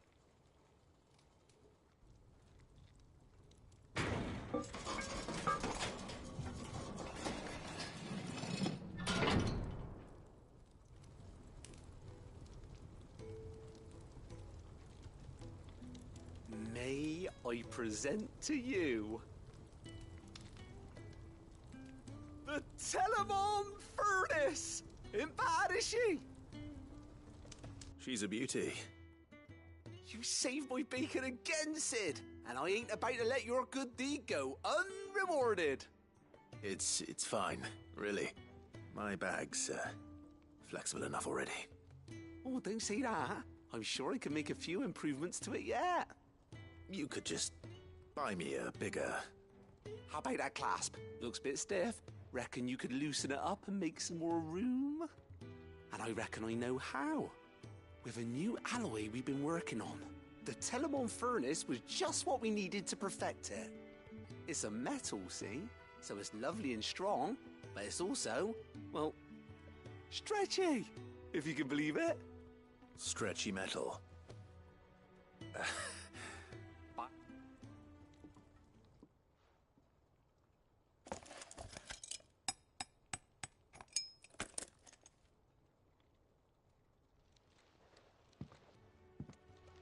So, what do you reckon? It's actually quite ingenious. Thank you, Owain. Shh, don't mention it. You earned it. And I wanted to get some practice in using that metal anyway. Reckon we'll have all kinds of uses for it around the hideaway. Can't think of any right now, but that's our job, innit? Dreaming up new ways to make life easier around here. Maybe even out there, too. One day, the whole world's gonna know about the inventions you've helped us put together. That bag of yours will be the first of many. You mark my words. They'll hardly believe their eyes, I'm sure.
Clive. You'll be pleased to know that the negotiations are progressing well. That is good news. Yes. Our comrade in Randala has just sent word that the contract should be signed very soon. But I still have much and more to prepare. It's a huge undertaking moving this many bearers at once. You couldn't do me a quick favor, could you? What is it this time? More wild beasts? Nothing like that. I just need you to go over to the caravans and ask El how long we have until the bearers arrive. Find out exactly how much faster I need to get all these supplies moved. All right. I'll go and ask. Thanks, Clive. I owe you one.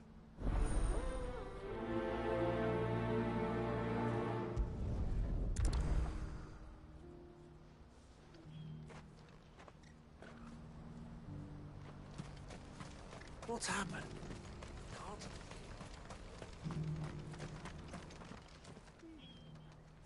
Don't blame yourself, El. This is their fault, not yours. I know, but... No buts about it, all right?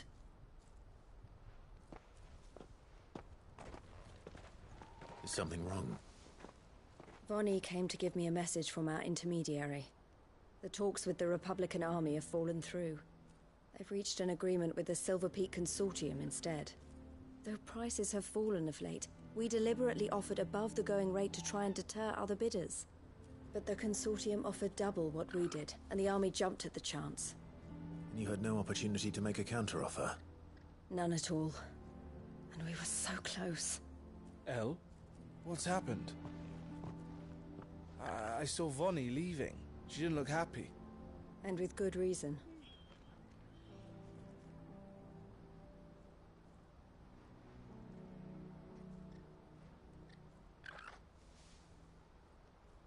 But I thought we were the only ones the Fist were speaking to about the bearers.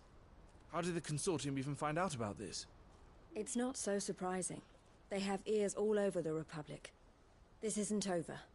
The Consortium will have to sell these bearers eventually, and at the price they paid, buyers will be few and far between. I'm going to Randalar myself. Alone? You sure that's wise? Are you offering to be my bodyguard? How kind. Meet me at the checkpoint near the capital gates. I'll send an owl ahead and request a meeting. You go to Cashlock, Theo, and get everything ready. We've waited far too long as it is. Even if I fail to free these bearers, there will be others. Someone needs to prepare the place and keep any prowling beasts at bay. Oh, and that's me, is it? Well, it looks like I'm following orders till she gets back from meeting the Silver Peak Consortium, who've been doing their best to undermine our scheme. She'll never join them after this, surely. No, she said it herself. She still has plans for Cashlock, even if this one falls through. She means to stay with us, then. I can't say I'm not happy to hear it, but... is this what she really wants? You have to trust her. You're right. It's what she wants now. And if El's off fighting for the cause, I should do my part too. So I bid you farewell and safe travels, my friend. I'll gather my men and leave for Cashlock. We'll make sure the place is well stocked and defended. You go to Randalar and see if you can stop my sister biting the Consortium's heads off. If she won't consider her prospects, someone has to. I'll do my best.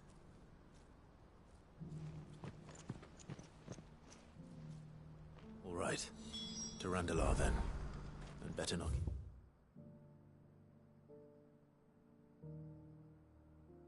Eloise waiting.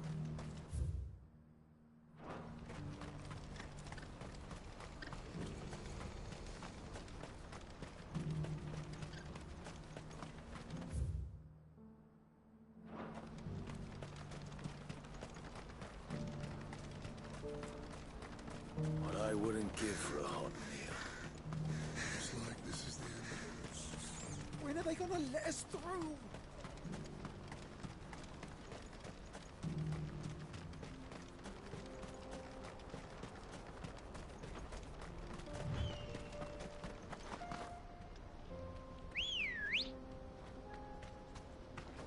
Ready, girls? Faster!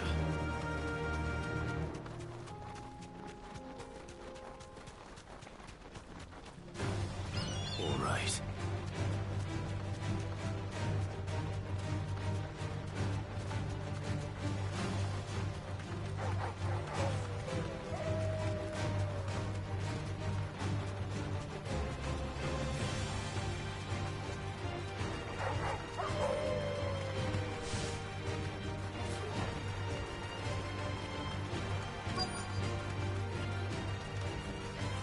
straight home now.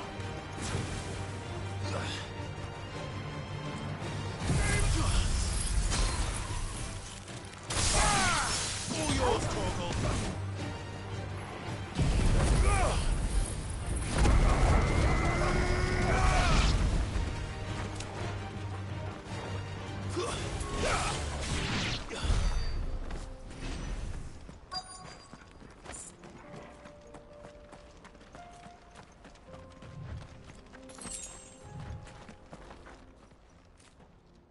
I hope I didn't keep you waiting. Did you arrange to speak with the consortium? Here they are now. You wish to consult with me? I did. It's about the bearers you recently purchased from the Fist. We had all but finished making arrangements to buy them ourselves, and then you stepped into the fray. You misunderstand. The consortium had an interest in purchasing them from the very first. It was only our regard for you that kept us from bidding. But your hesitancy in accepting our offer to you suggested that the regard was not mutual. And so we resumed our business. I did not hesitate. I am simply not inclined to make such decisions without first giving them due consideration. But what is done is done. Come then. How much do you want for them? Alas, you are too late yet again. We rarely take on such unconventional merchandise without a purchaser in mind. The bearers belong to him now. Who is your buyer? A trader from across the water. A most demanding fellow, if it's any consolation. He insisted the bearers be fed, dressed, even given their own bunks for the voyage over. That's what you get when you deal with continental types. I wouldn't know. Oh yes, the culture on the continent is quite different to ours. They pay good money for bearers not fit for the knacker's yard, and treat them like kings. But as long as they pay... That does sound unusual. No matter then. If they've already left our shores, there's little that can be done. Allow me to withdraw my interest. And with it, my interest in joining your organization. My associates will be sorry to hear that.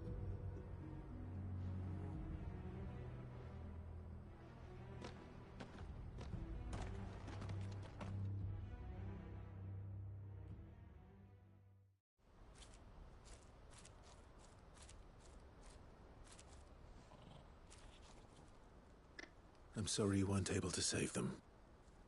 As am I. But I only have myself to blame. He was right, you see. The Silver Peak Consortium did intend to buy those bearers before I did. Their representative hinted at a possible purchase when he came to recruit me. I feigned interest in joining them in the hope he might be encouraged to tell me more. And he did just that. As soon as he left, I sent my own offer to Randalar. So you never... No. I entertained the Consortium's proposal solely so I could learn more about those bearers. But I was a fool to think they wouldn't find out. I knew exactly who I was dealing with. You tried. I did. And if what he said was true, the bearers are to be well treated. Which is something, at least. But they deserved more. I wanted so badly to see them freed. Eloise! Eloise! Word from Cashlock. The village is under attack. A pack of beasts have come down from the mountains, and there's a dragon at its head. Theo and the others are trying to hold them off as best they can, but the odds are against them. They need help, and fast. Theo! I'll go on ahead. Thank you, Clive. I'll gather some men and join you there. Just... make sure he's safe.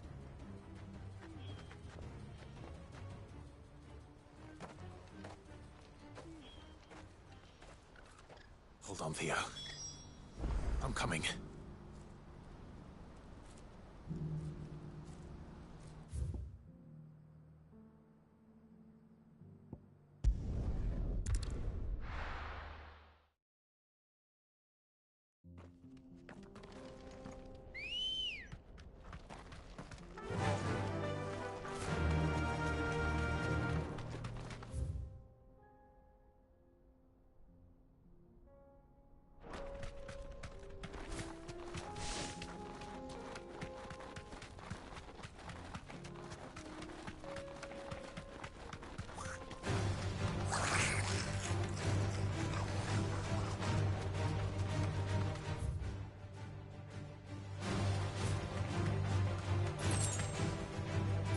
walk from here.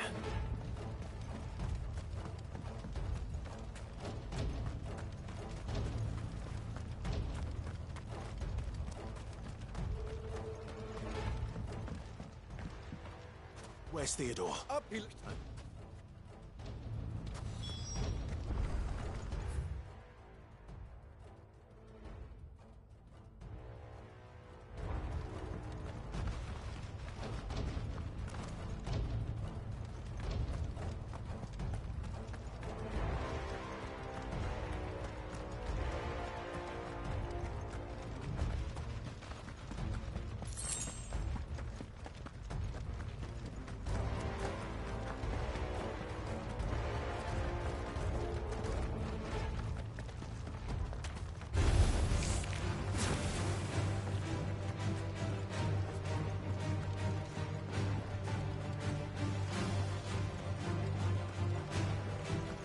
Where are you, Theo?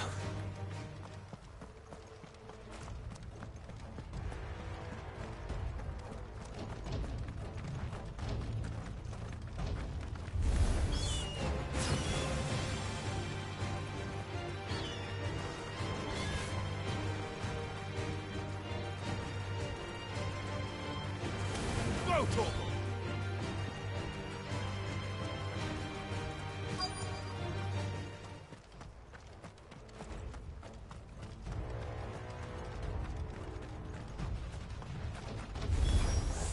Damn it. The ether's too thick. These creatures have already turned. This one.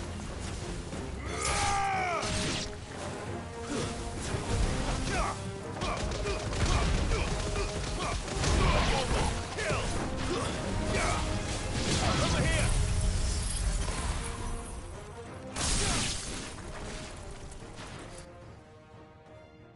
I can't waste any more time. I need to find Theodore before that dragon does.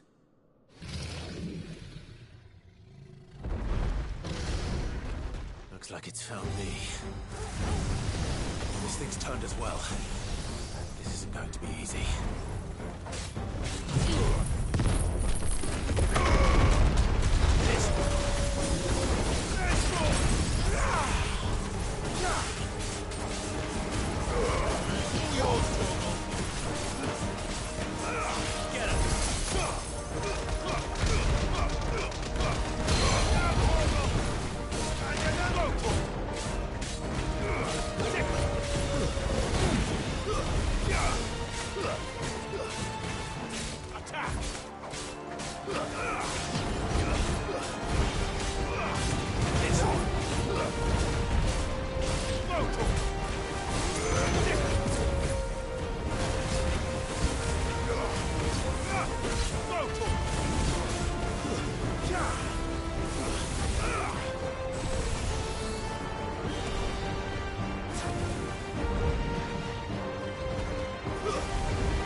You had me worried for...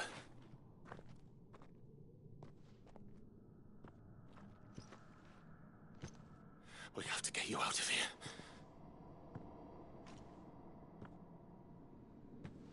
I think it might be a little too late for that.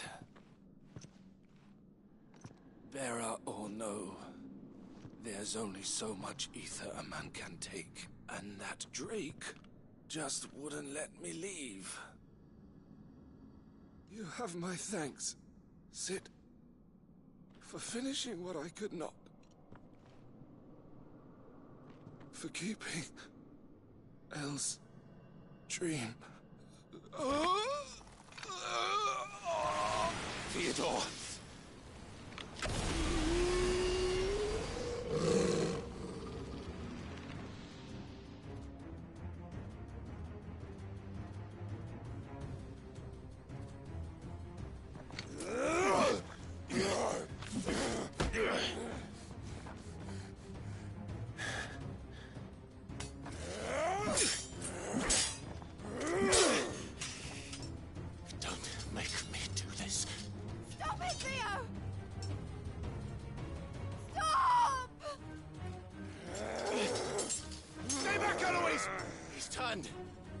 And so will you!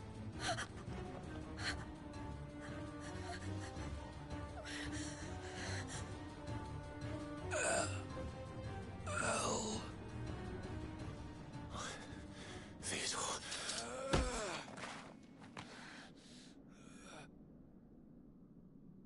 Take care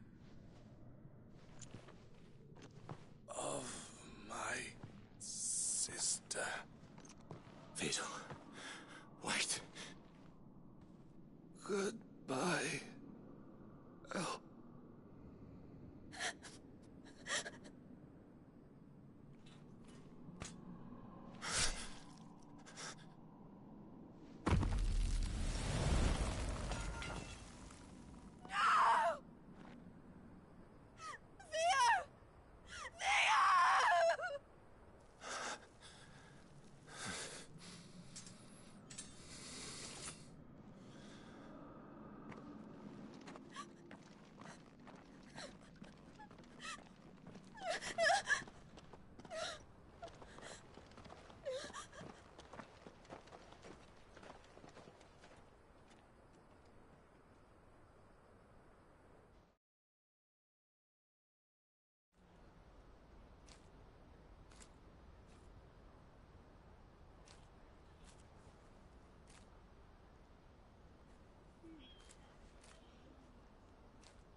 Thank you, Clive.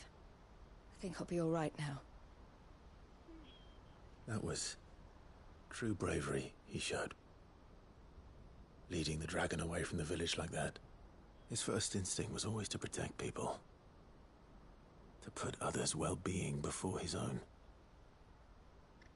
And now he's gone. Because I sent him to that place. Against his will. It wasn't against his will. He was ready to do whatever it took to show you he could stand on his own. So that you would finally be free to live your own life. To live my own life? He never could come to terms with the choice I made. What exactly happened? You once told me Theo was the first bearer you ever helped.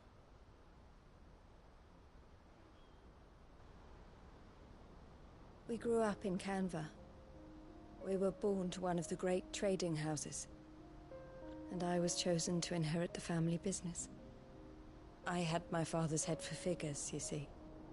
Theo did not. While I studied the art of commerce, he played at soldiers instead. A late bloomer. In more ways than one. For unlike most bearers, it wasn't until his 15th summer that his powers awakened. My parents tried to drive him out of the house and into the care of the constables. But before they could, I took him into mine. Theo told me something else. He clearly admired your devotion to the cause of freeing others like him from slavery. But he said you deserved a better life than this. He wanted to free you from what he called your bonds, just as you freed him from his. I would be lying if I said I had not wondered from time to time how much easier my life might have been if I had allowed Theo to be taken and devoted myself to the family business instead.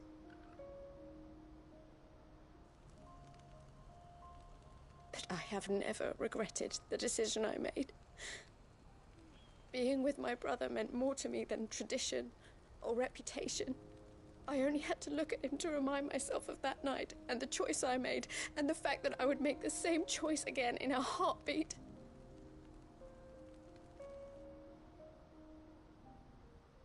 He was never a burden. How could he even think that? If anything, I was the one who weighed him down. You weren't, Eloise. He said it himself, that he had always been grateful to you for saving him, and that he wanted to repay you by letting you live the life you were denied. Neither you nor Theo weighed each other down. You loved one another. You did whatever was necessary to continue living your lives together, and you always would have. You're right. All I ever wanted, all I ever did, it was so we could be together. Oh, Theo, why did you have to...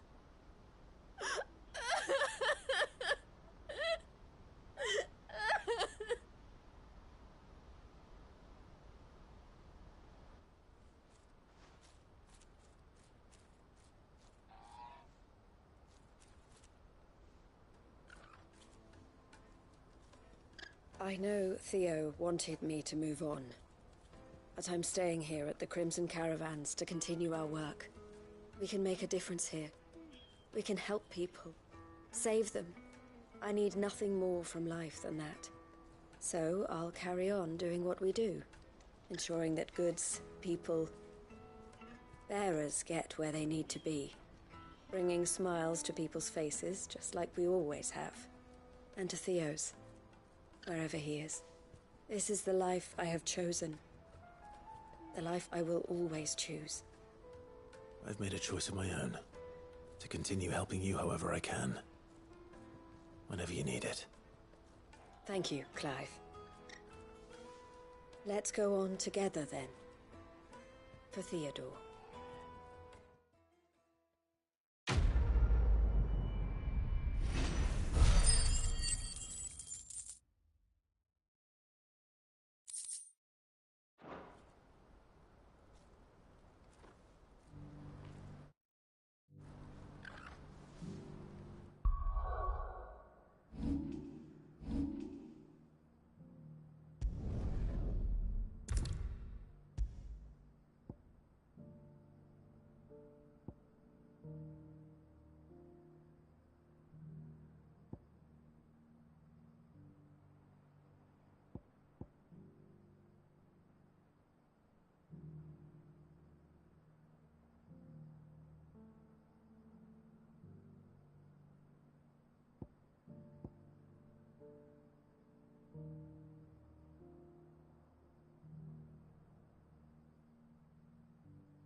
Lord Rosfield, is there aught the Undying might assist you with this day? Perhaps. My brother said that your order was helping him with his quest to uncover Ultima's origins. Have you learned anything of note since last we spoke? Little unless I Would that... All right.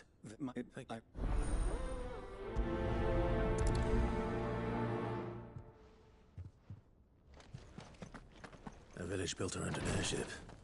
Sounds like another Lost Wing.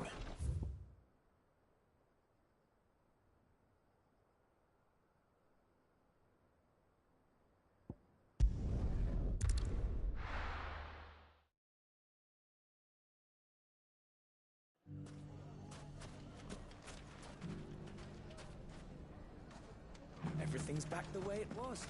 Take that, you naughty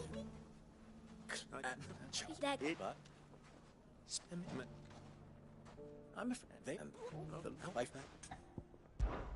How could I refuse? Thank you, my lord.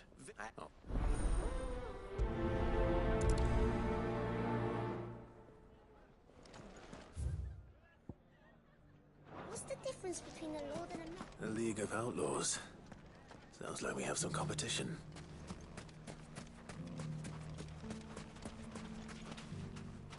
Still in Dalamil, Victor? Anything or leave.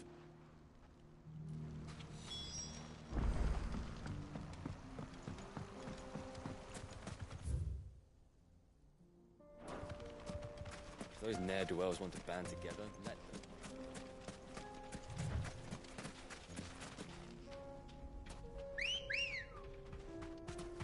Let's go.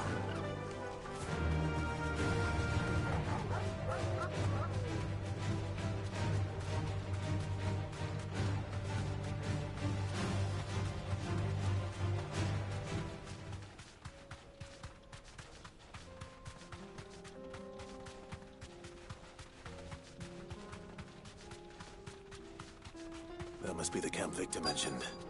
Come on then, Toggle. That's him! The one who killed Locke and Finger! Take his head off!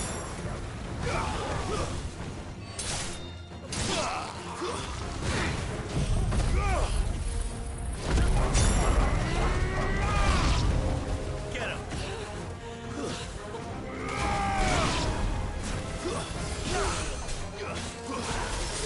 This one!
Why are you taking the bearers?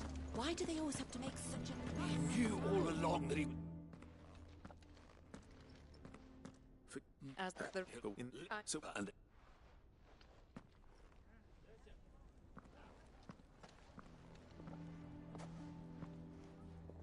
The town's...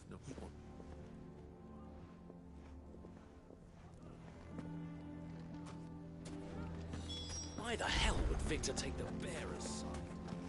For sharing you.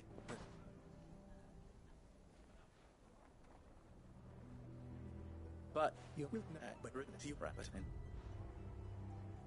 and I for try to believe you and so I would forget. You sure you'll make...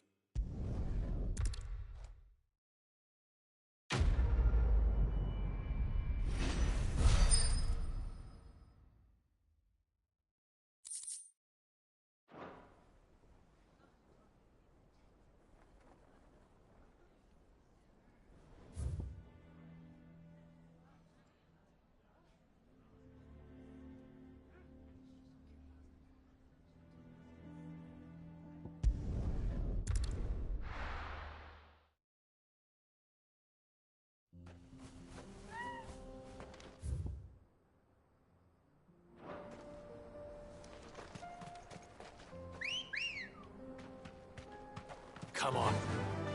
Yeah!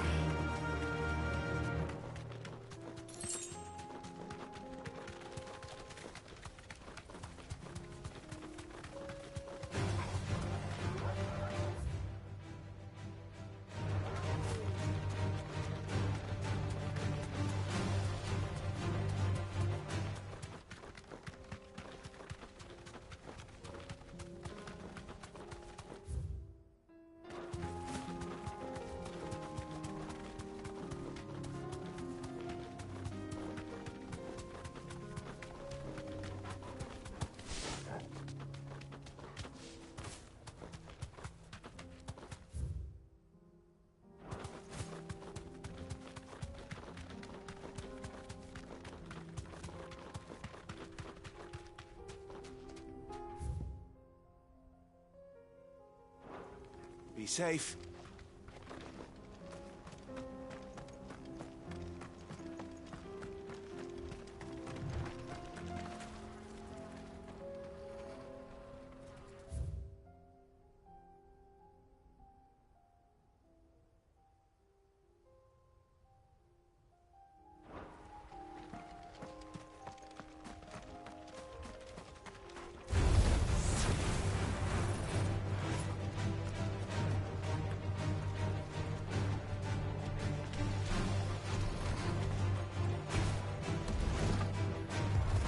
Nice try.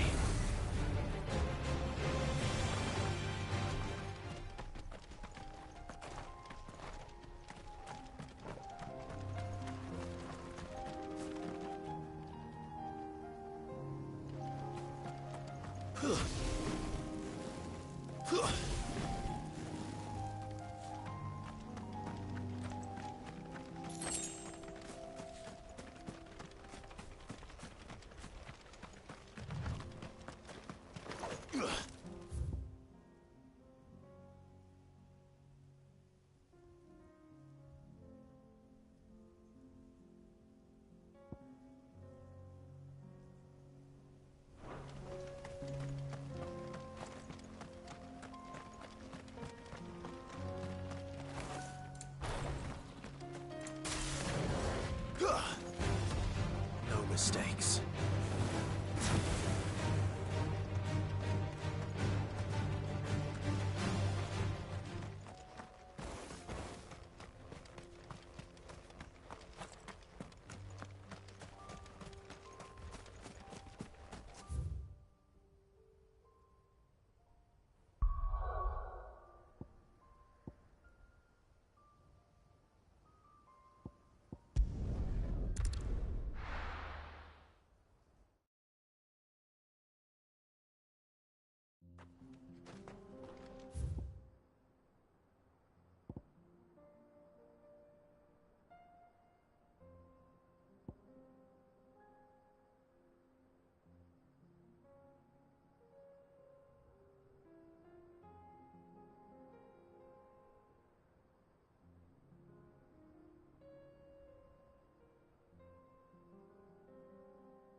Come on.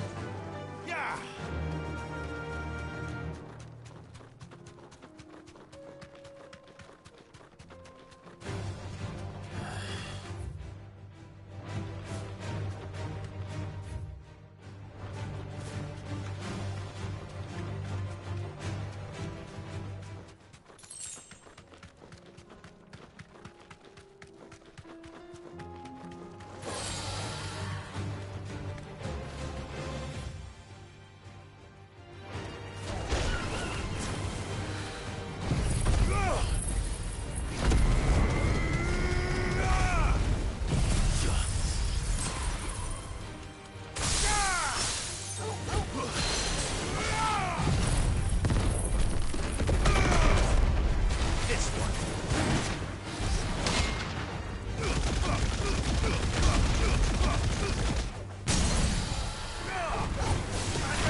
Fly, Ambrosia.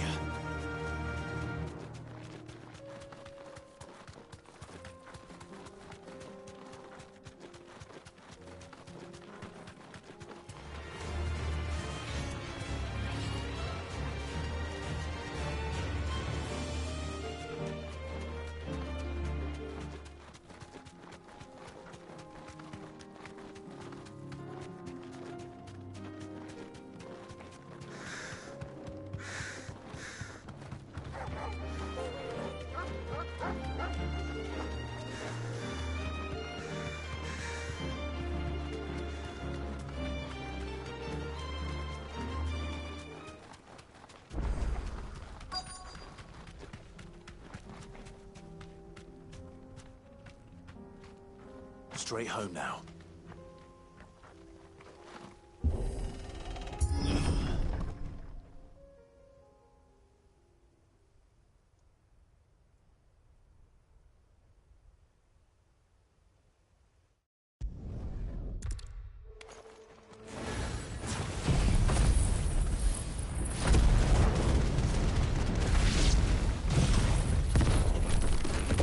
There'll still be survivors.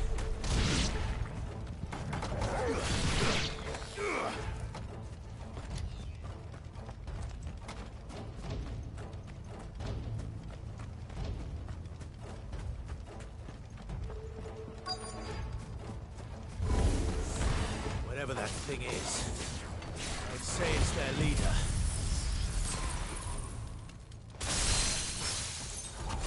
Over here!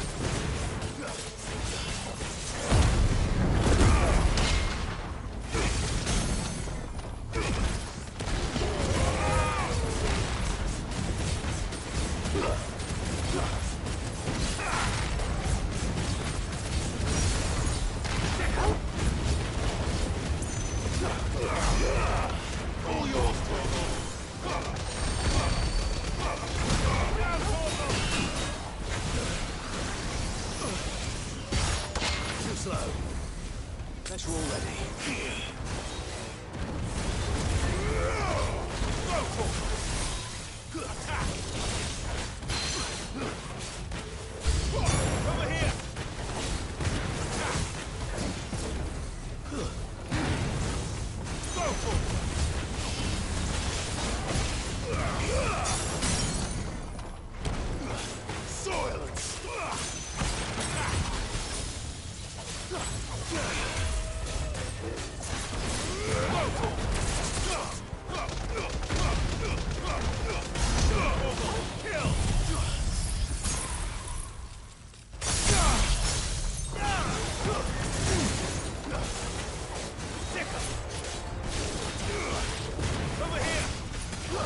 over.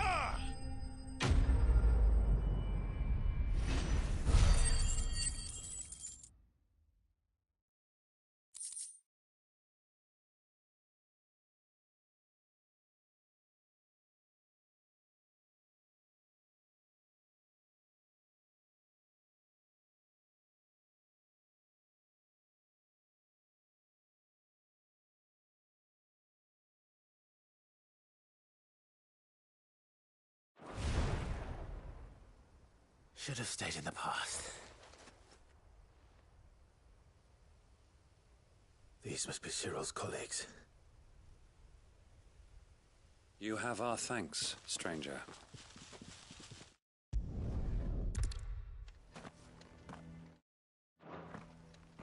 It's one thing to lay down your life for another, but for a servant.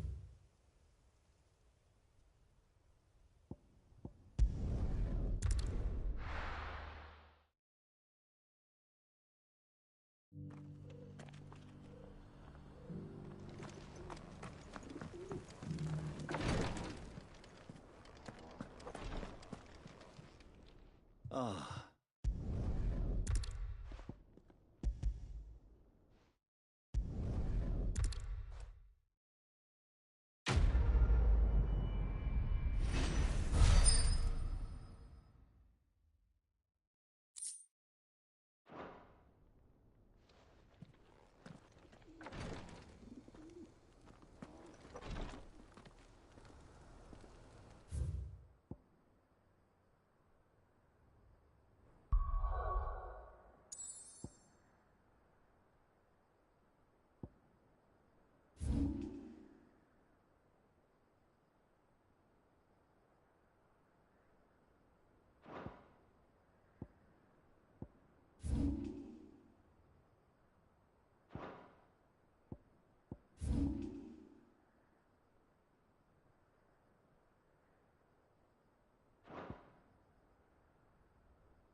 Come back.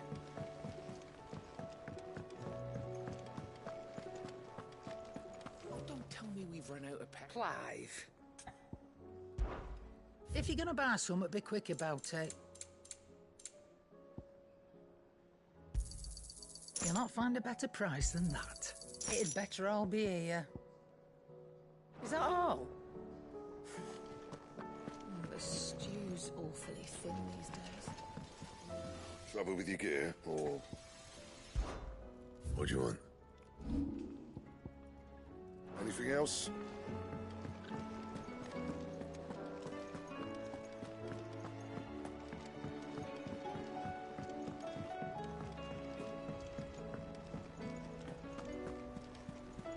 Covered in nicks and lumps, the lot.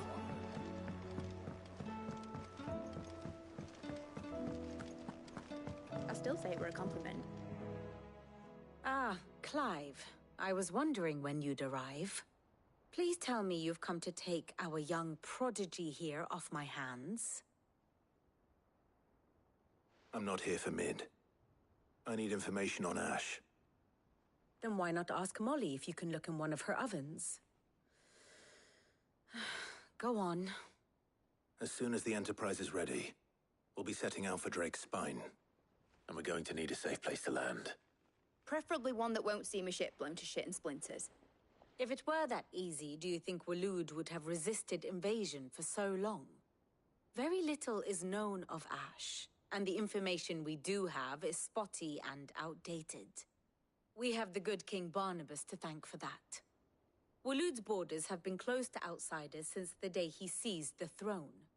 If there is anywhere safe to land, you won't find it on my map. Then tell us what we will find.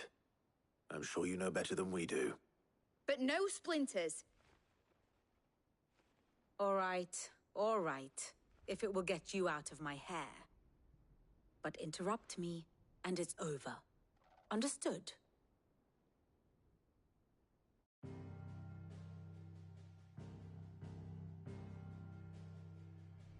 Barnabas Tham. The one they call the Last King. Understand him, and you will understand the kingdom of Waloed. Barnabas was only a boy when he arrived from beyond the southern seas, and barely a man before he united the ragged tribes of Ash. And having unleashed them upon the formidable Veldemark, he set his throne upon the ancient kingdom's ruins. The victory sent shockwaves around Valisthea, tales of Odin's might spreading through every court, parlor, and drinking hole in the realm.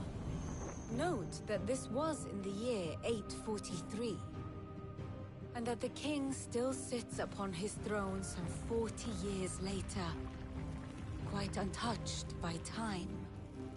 Waloed's recent inaction left many wondering if Odin had lost his appetite for war. And yet here we are. The Einherjar was committed to the fray, a bold declaration of intent. Orcs swarm around Drake's Fang, and throngs of Akashic haunt Canvas streets. Though how precisely the havoc they wreak serves Waloed remains unclear. Regardless, if the order to attack truly came from King Barnabas, then one thing is certain. Waloed has achieved the impossible, and made bedfellows of beastmen and the ether-addled alike. All of which is a roundabout way of saying that you will be in unknown territory when you set foot on Ash. Much of the continent has already been lost to the Blight, and what few ports remain will be fiercely guarded. And that is to say naught of its natural defenses. Offshore currents will cast an ill-equipped ship out to sea one moment, and dash it against the rocks the next. But then the Enterprise is anything but ill-equipped. And Mid has made land there before. Now, if only there were someone with an intimate knowledge of the Shadow Coast, and where a daring gentleman might put ashore.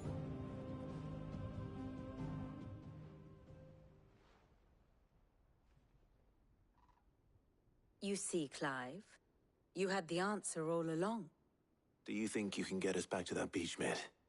Picked you up from it, didn't I? Not that it were easy. The currents were a right bastard. But then, if it wasn't hard, it wouldn't be worth doing, would it? Well said. Thank you, Lady Vivian. If a few morsels of common knowledge and a sprinkling of tavern talk are worthy of your thanks, I wonder what genuine intelligence might earn me. Probably more visits. Mid, I need everyone in the ale hall now. I'll fetch Joshua from the shelves. Aye, aye, Captain.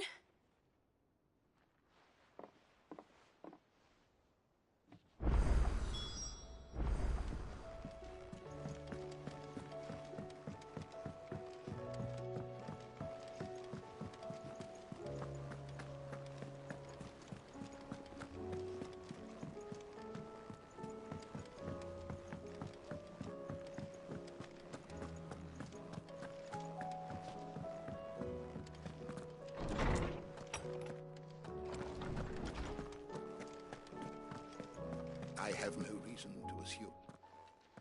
Clive, you must listen to this. Lawsman, tell him. Do you recall when we spoke before on the divinity of Ultima? Well, it inspired me to delve deeper into the subject. And what I discovered appears to agree with the findings of His Grace.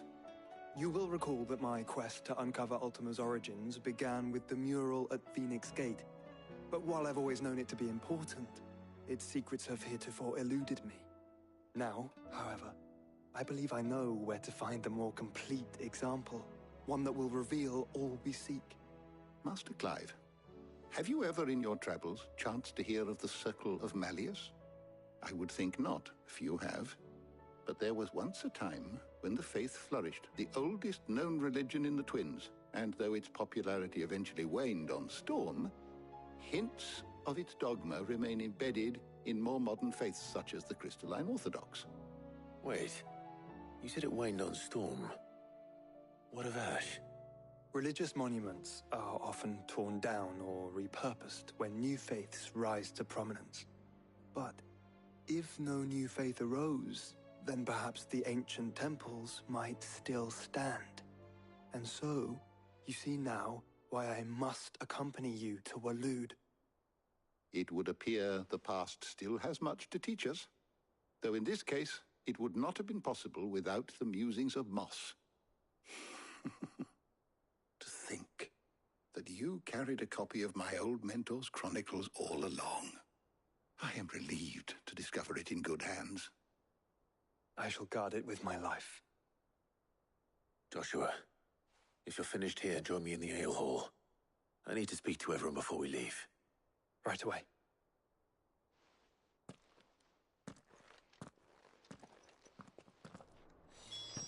Mid said I could ride the Enterprise now.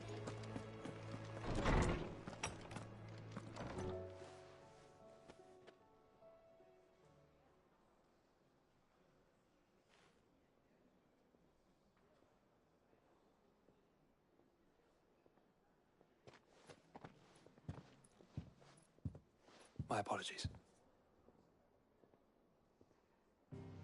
By now you've all heard where we're going and why.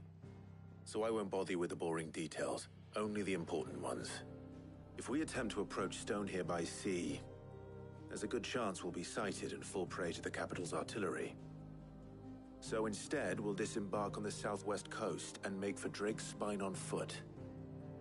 I say we, but it's highly likely the entirety of Ash is under the rule of Ultima. A large party would only attract unwanted attention, as well as slow our march and require supplies which may be difficult to obtain. Only Joshua and I will be going. And a scout. Preferably a good one.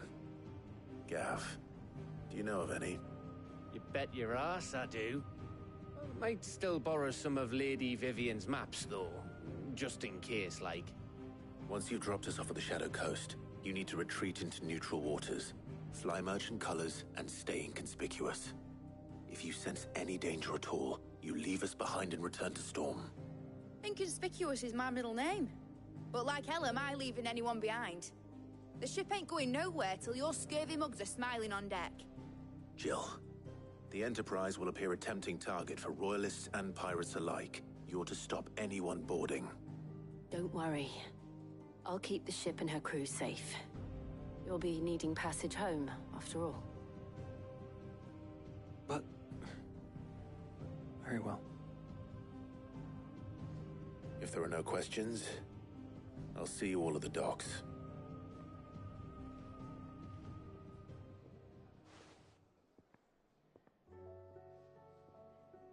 Let me know when you're leaving. I want a word before you go. Of course.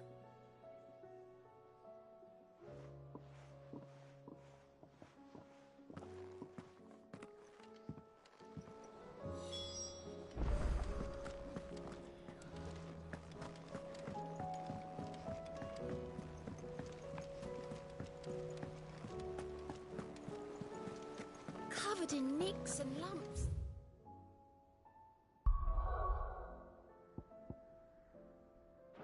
A lot of them. It's a wonder.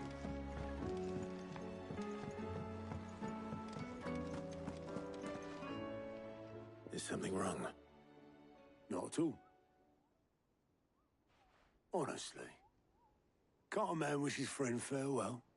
Just wanted to let you know that I'll keep things in order while you're off saving the world. I'll hold you to that.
covered in nicks and lumps, the lot of them.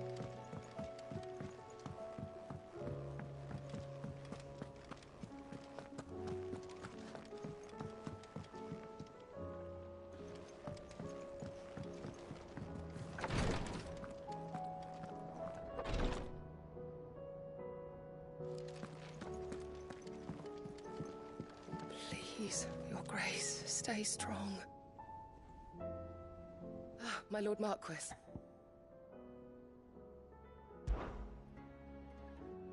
Yote, is anything the matter?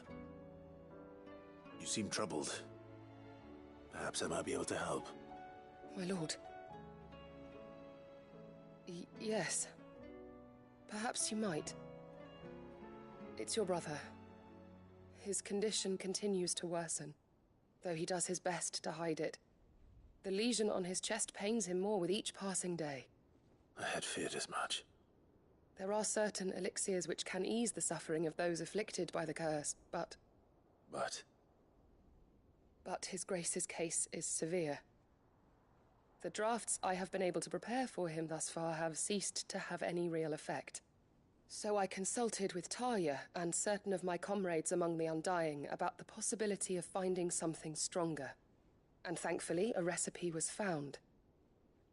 The only problem being that the critical ingredient is exceptionally hard to come by, and our supplies are almost exhausted.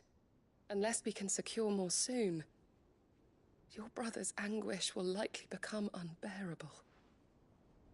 My lord, I know that I have no right to make demands of you.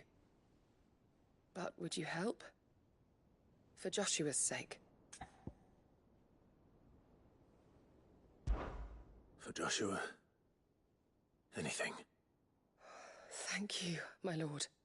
So, what is this critical ingredient? A rare herb by the name of stonerwort. It grows only where the ether is densest. The vigor it stores in its stems helps to counteract the curse.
Faster!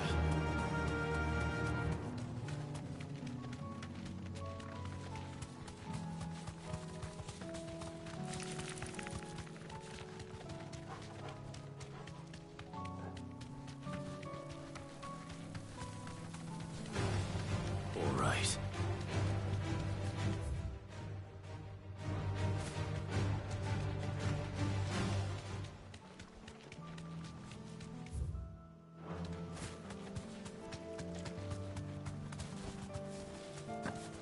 Here's the aqueduct. Now to find our stonewort. Yote mentioned blood-red petals. Just my luck.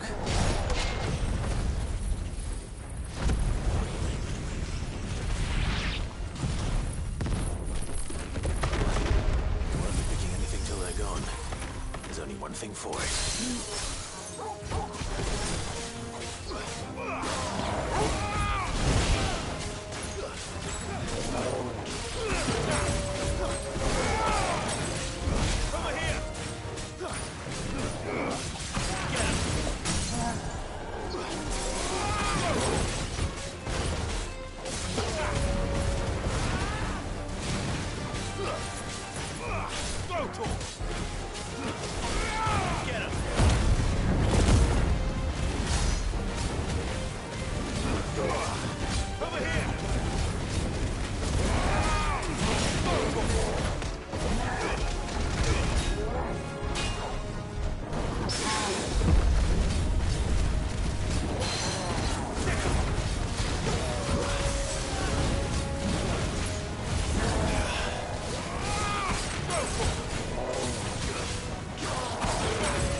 can before reinforcements arrive.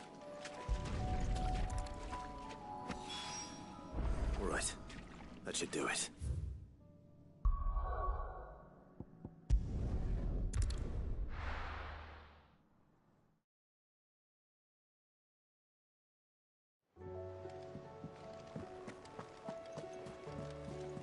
Covered in nicks and lumps, the lot.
Reckon it'll be a long walk to the capital if we follow the cliffs.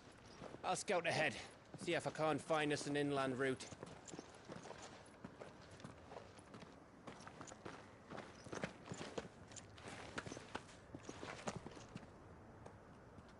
Clive.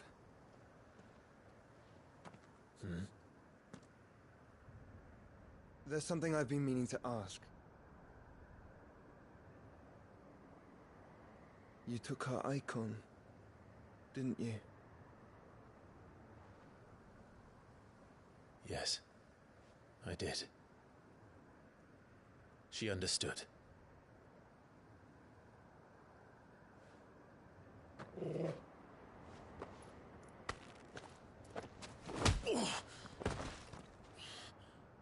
Oh, she understood. Understood that you decided to save the world all on your own, and that you'd die without her power. How dare you make her choose? You knew damn well she'd never refuse you. But I will. You can't keep pushing us away, Clive. The world is ours to save, not yours.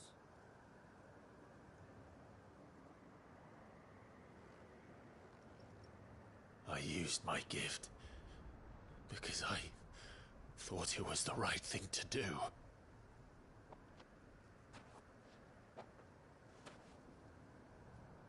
And you truly believe this will save you? Will save us all? I do.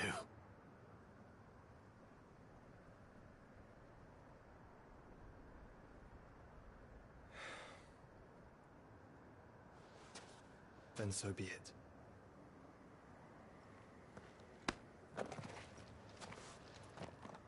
Just don't forget, you're not alone.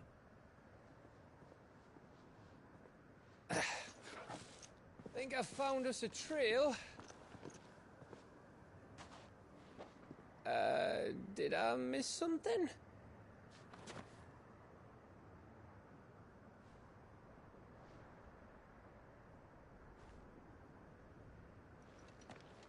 Only that Joshua didn't. I don't get it.